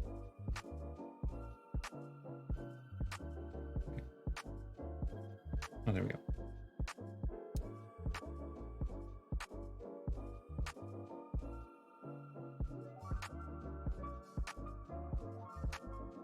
You got Chuchu, you have an A arm. The other one. Pop off the hand. There we go. And then just be rifle backpack. Cool. We're almost done. Go to the hand first. This is in my hand. Aha, pun intended. Wait, is that thing a pun? I don't think it's a pun. Really terrible joke intended.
get the armor of the hand. More important.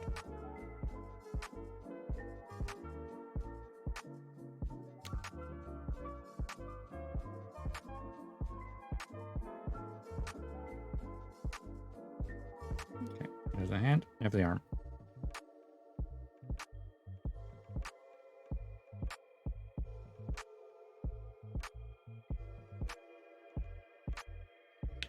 But the weapon's going to have a lot of panel parts to do. Doesn't have mass, but it is.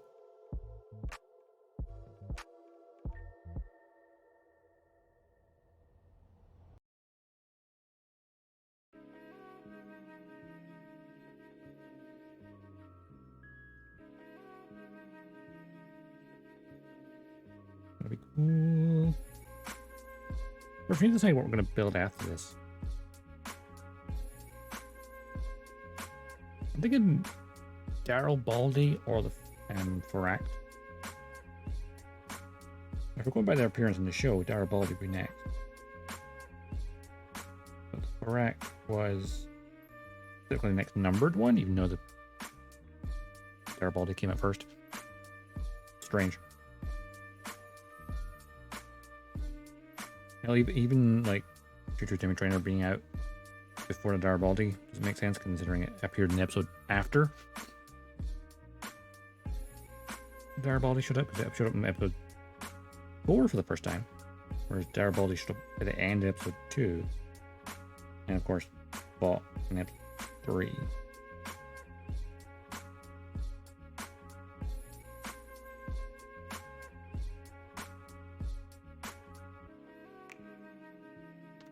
The Demi Trainers got a spotlight in episode 4 as the students were doing their thing of being students.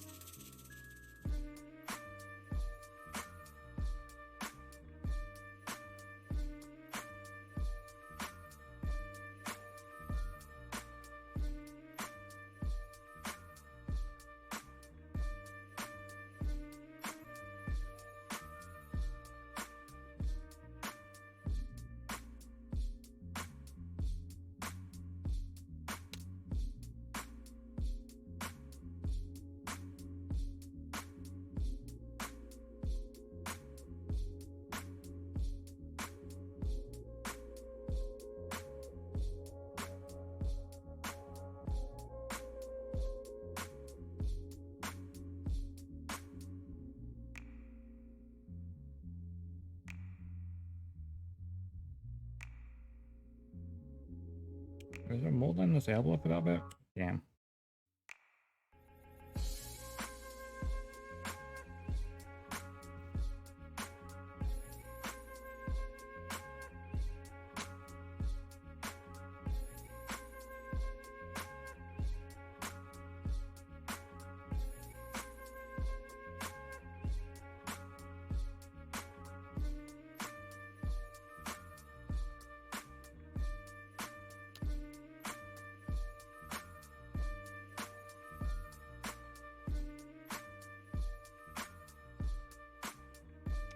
Put the inside of this while we remember.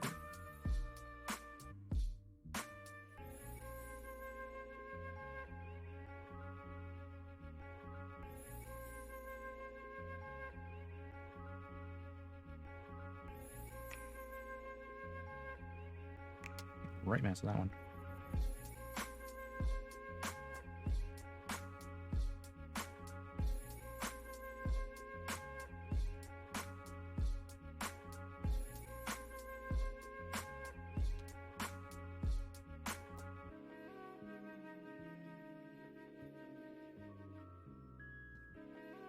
It's fine, mostly.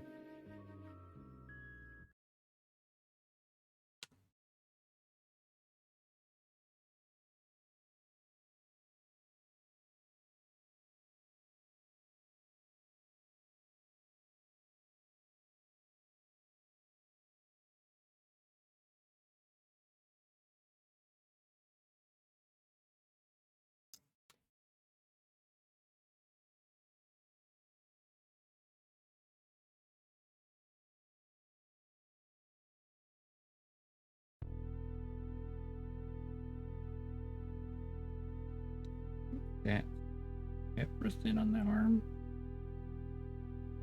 But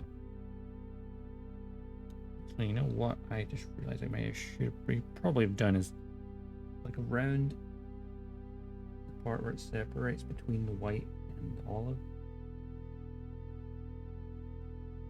Just go over very quickly with the panel liner.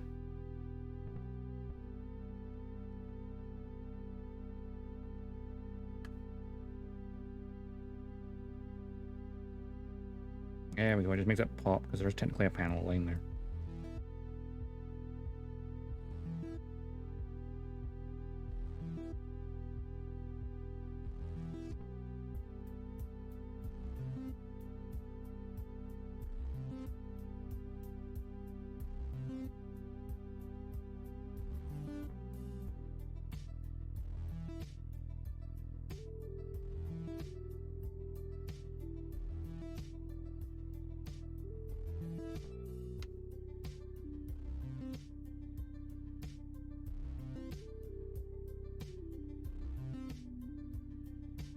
And on.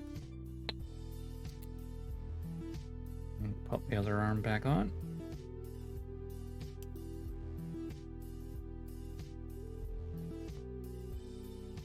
Hands up fairly good.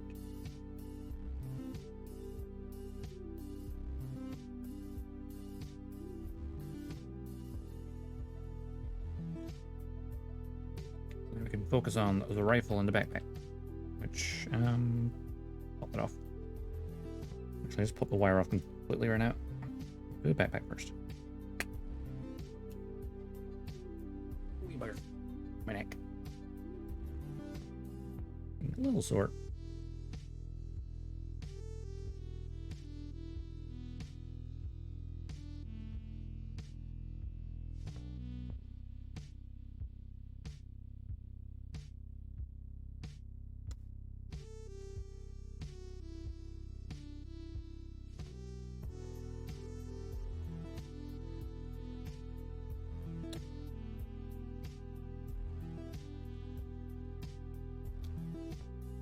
Slight mess there.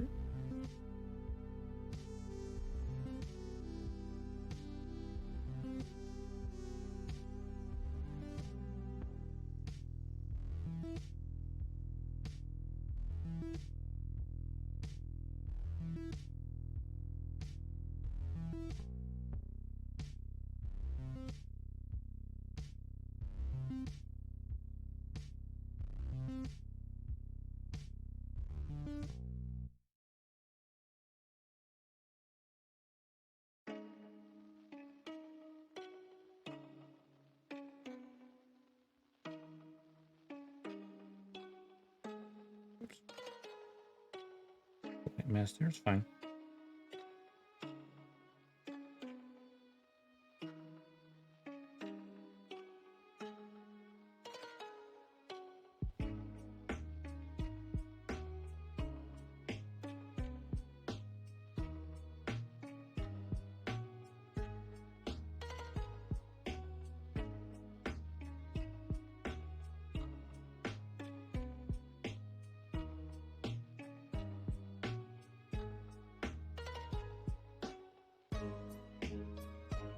Always good when the seam line is disguised as a panel line.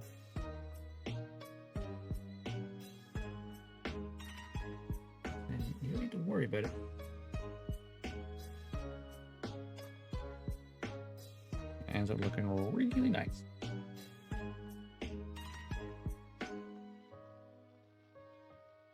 Why is it like the autofocus is turned off? Yeah, the auto white balance is turned off, and yet still. I guess it's an auto exposure, perhaps, changing.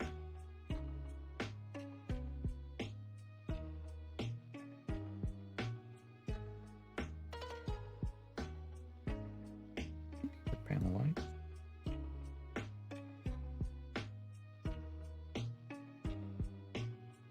They ain't, they are now.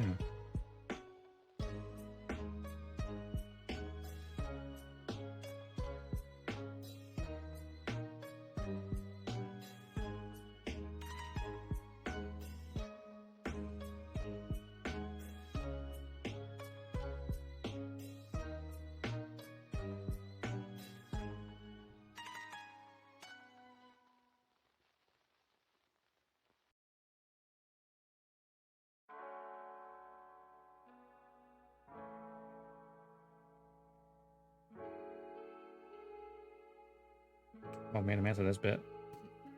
Just a wee bit. That's what these are for, though. When you know you screwed up and you need to get into it again.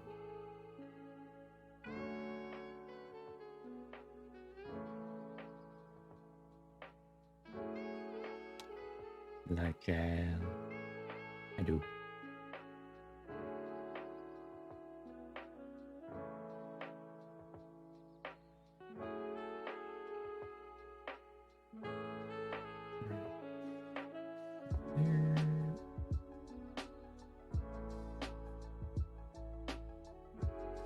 I'm making massive amps.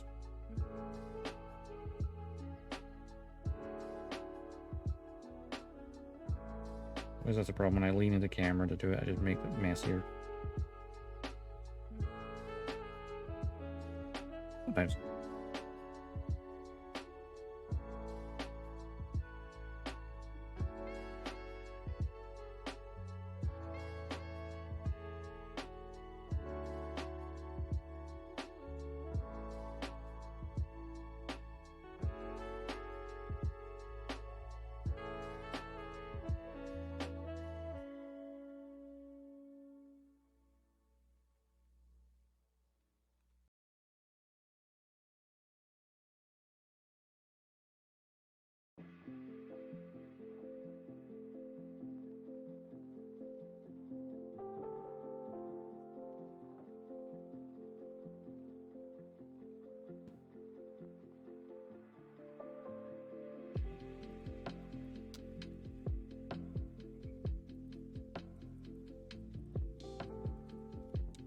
Inside the thrusters, yeah.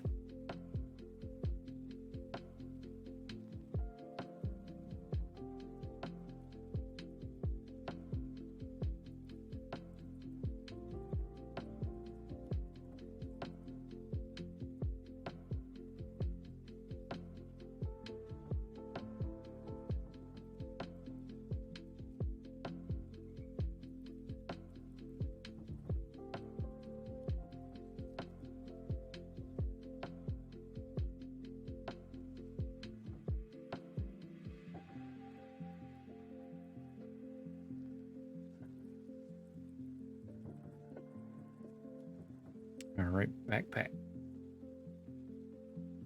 Attach you back on there. There we go. Now, oh yeah, the little attachment point.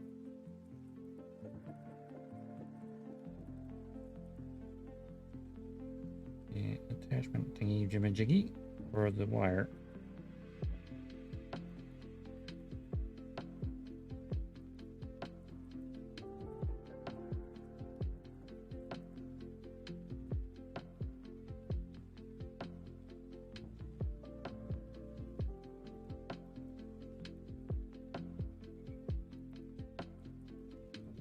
It's just been so relaxing working on this. That's why I love about these Gunpla and model kits in general. It is such a therapeutic thing. We're just, even though I'm streaming it, not like showing myself off completely. You can't just like switch off. Put on some music and just work away.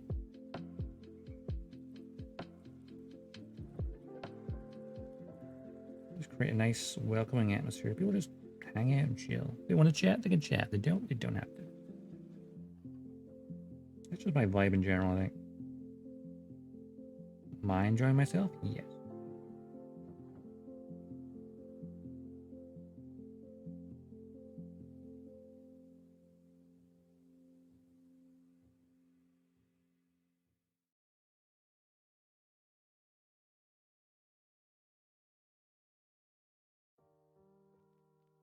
It's fully secure in there. Now, let's break the rifle up into its subsequent parts.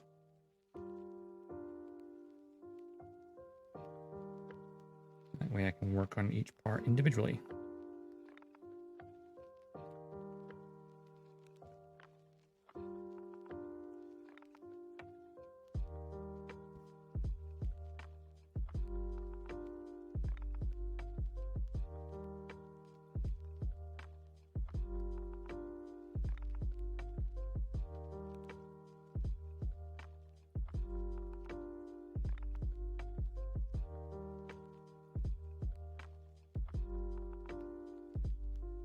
This little attachment point to the wire on the gun.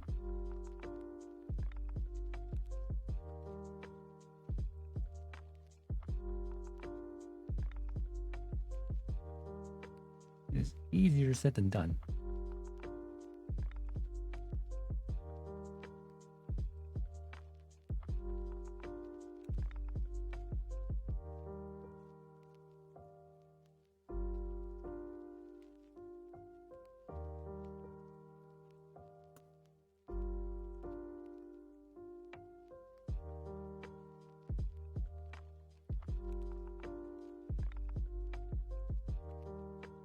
I feel like this rifle might be compatible with 30-minute mission stuff. Possibly. The way it's designed. I know there's an alternate part set for Demi trainers, so you can swap out the barrel. And then it's basically like the repaired version that Chuchu has in season 2.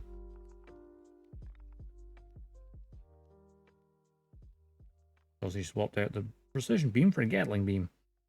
Because the barrel, well, it exploded. Kind of. Well, melted.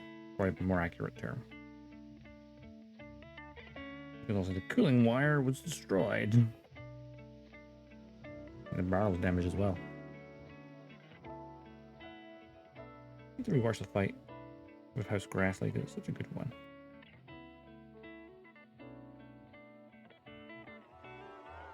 Team battles are always great in any kind of battle.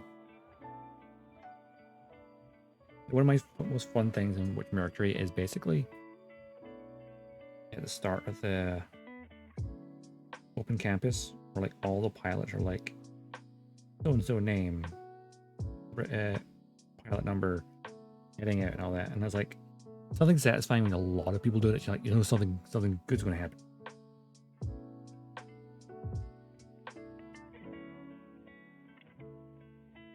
And a lot of pilots are all heading out. Maybe not something good, but something interesting's going to happen. It'd be bad for them. From a viewer standpoint, it's good.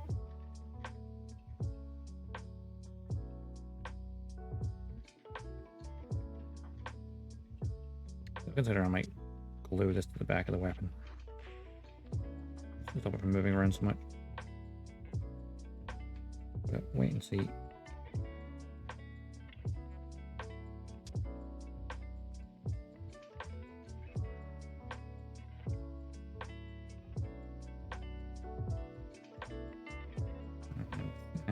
Got the back of the rifle done.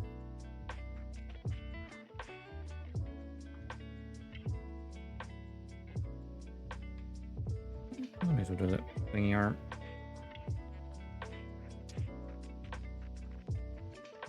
Except it's close to where I was my hand.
Support arm. Next, definitely insert. Alright. Length of the barrel time. Finger slit.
Ow! Stab his head with a pen. Not a groove the entire way, it's going smooth point at the end. And his finger slipped. I know. Worst case stabs him with a scalpel.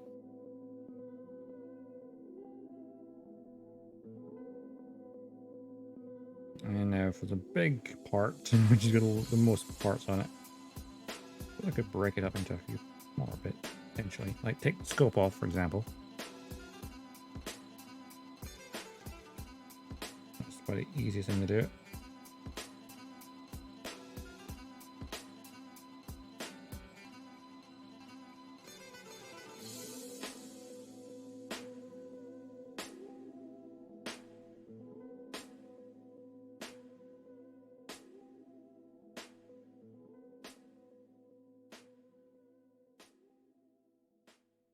Okay, that's the scope.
Attach that handle, it'll be easier to work with when it's not there.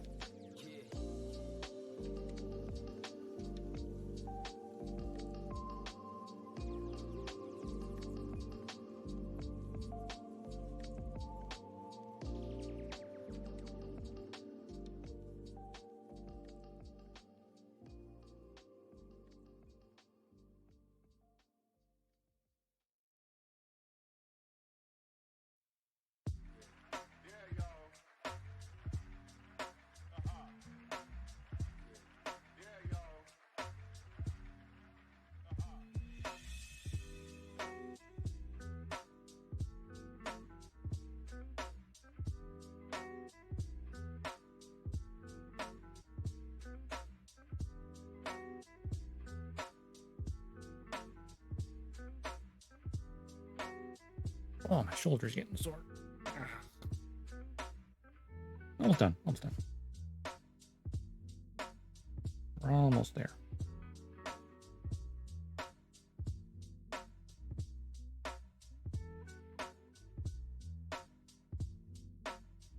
Need to finish this weapon. And then the panel lining is done. I can worry about trying to pose it again.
I haven't done the underside either.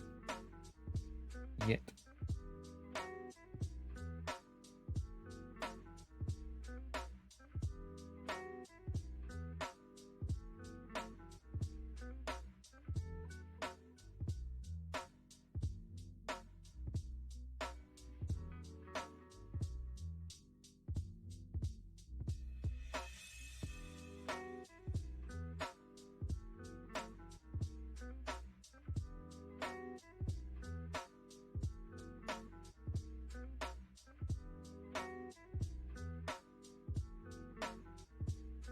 It feels like there's a potential for an expansion slot here. I wonder if there's another something it attaches underneath in the weapon set. Probably is.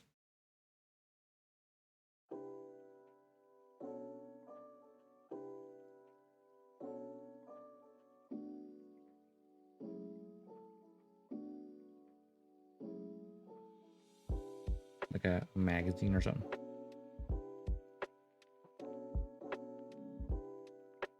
Just need the main handle, and then we should be good.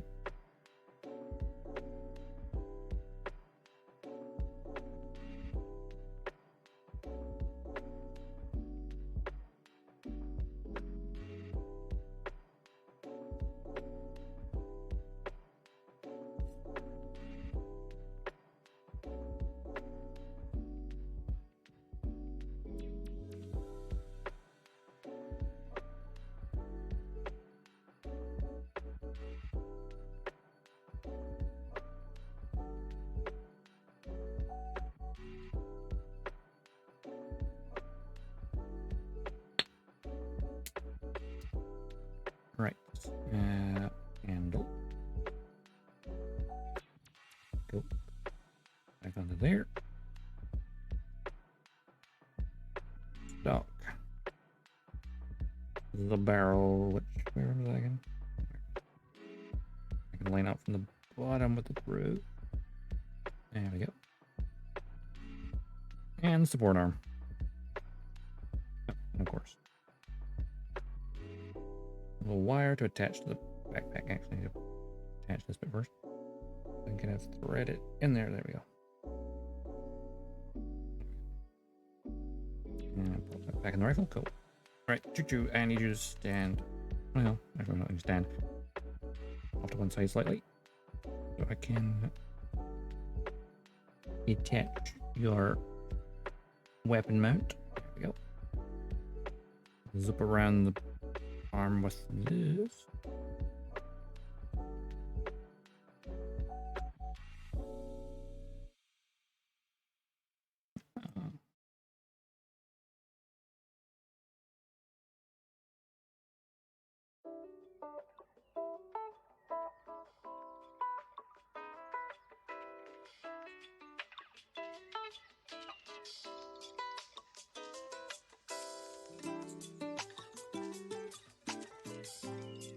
Chuchu's Demi trainer. I feel like I might try this pose for the easiest one, like kind of a nice stance. Got your weapon ready. Now let's see how I need to position the rifle. Let's see. Pull that out like so. And this is where it gets tricky. Tilted all the way up, then rotated all the way around on the point.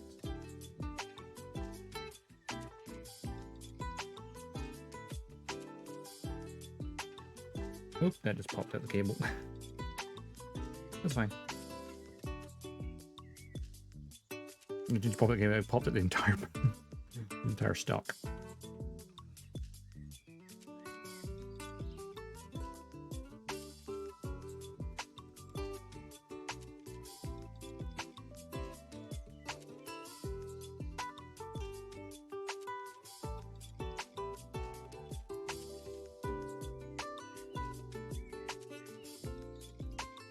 Do the cable last.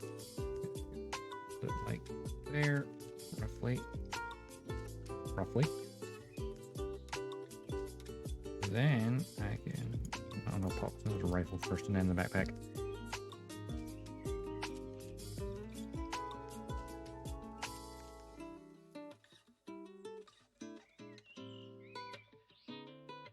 quite stretch. But it can do it.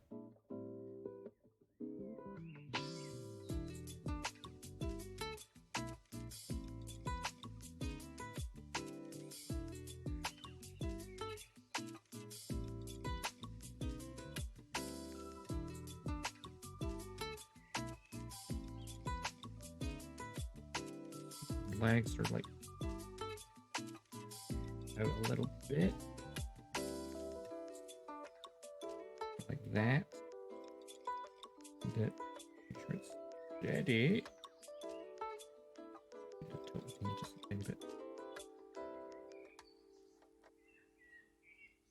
Got some solid footing right there. Just about solid footing, yeah. Interesting, it has the thrusters up the way.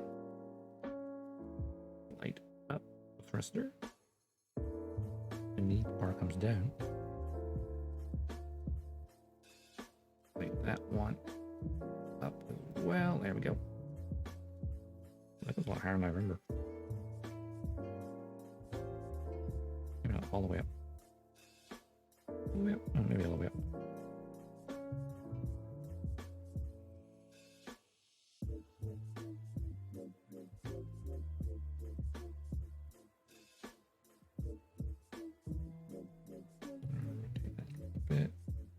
And just gonna bring the arm up here.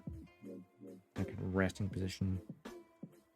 That elbow could actually bend a little bit further. Possibly.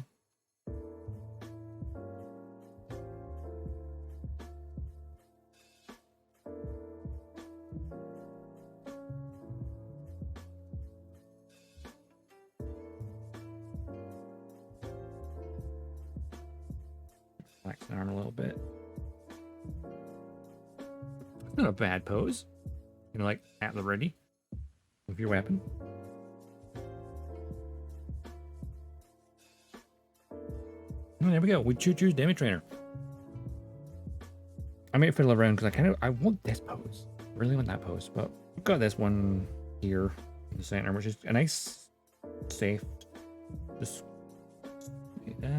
does feel kind of tweak it slightly, maybe. Actually, I think the legs could be a little bit further apart. More like ready pose. Oh yeah. The legs in a tiny bit, or the feet rather. Oh, I had the skirt and armor. That's fun.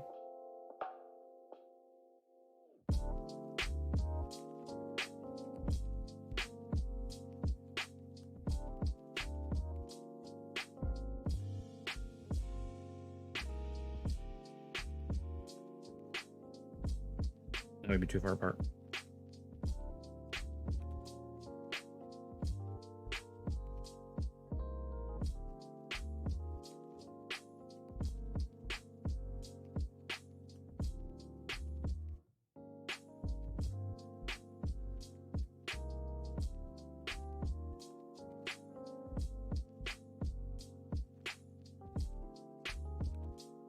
Ooh, no, don't pop out there.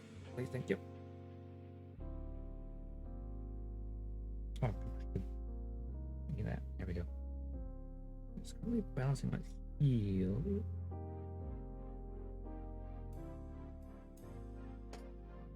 I'm just like fiddling with the pose because why not fiddle with it a little bit?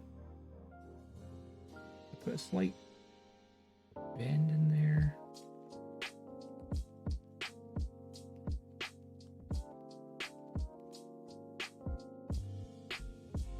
I think it's stable.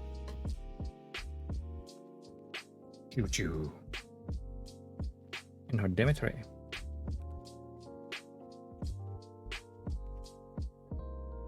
I think that might be closer in on that picture actually. Bend down. Pull the pipe in a little bit further. Bend the arm a tiny bit.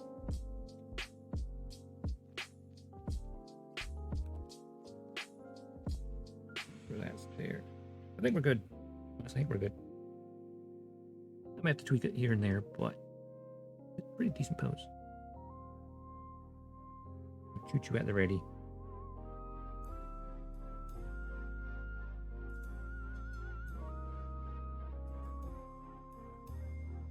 I love it.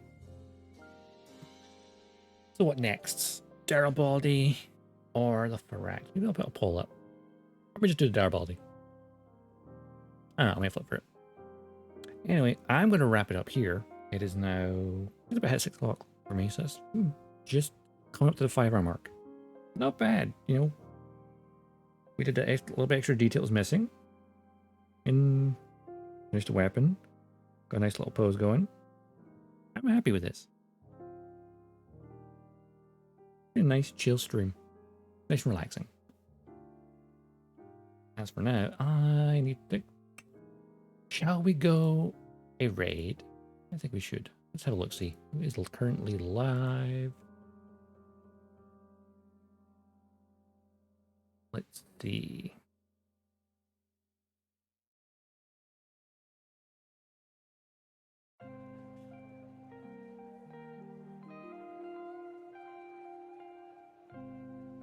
No, I'm going live section.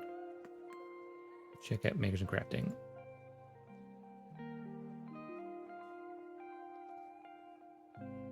Let's see. Anyone doing Gunpla? We all love Gunpla. Oh, wow.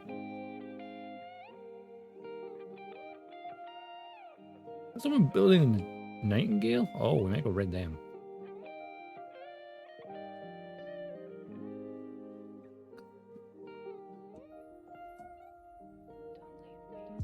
Glacierion? We're trying to send that right. Anyway, let's go right down there. Build like a massive Nightingale. Oh, it's RE100. That's why it's so massive. That was cool. Let's go right down. Before we do, don't forget, if you're lurking, you enjoy the stream, do drop a follow. It's much appreciated. And of course, you can have your notifications turned on so you don't miss a stream. I do update the schedule here on Twitch as well. Of course, I post it to Twitter and Discord for both schedule and stream alerts. And of course, if you ever want to look up all the old archives or clips and stuff, there's YouTube as well. As enough else, news to add because we're at the raid anyway. Right, raid message. Let's go.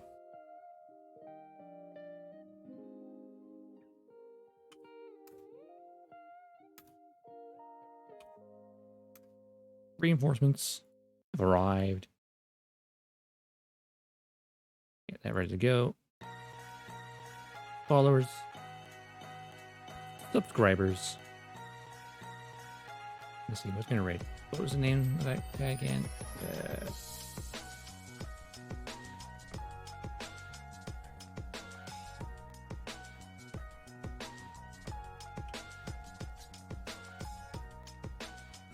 Yeah. Drop by and check out the RE100. Yeah, that sounds really cool. Oh well. Until then, oh yeah, next time I will put a schedule up tomorrow. I'll mute my desktop audio. I was right here.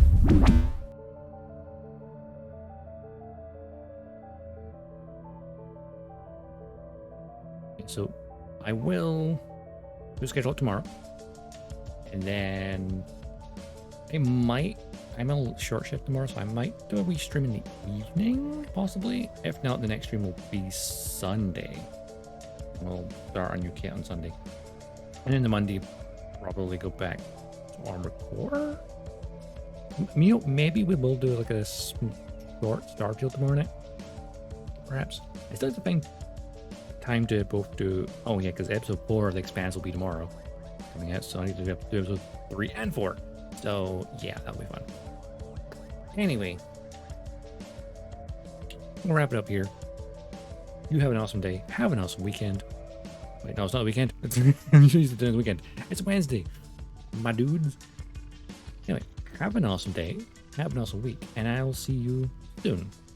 Possibly tomorrow. I don't know. We have to wait till Sunday. Yeah. We'll find out soon enough. But until then, I'll see you in the cosmos. Dodgestar, sign out.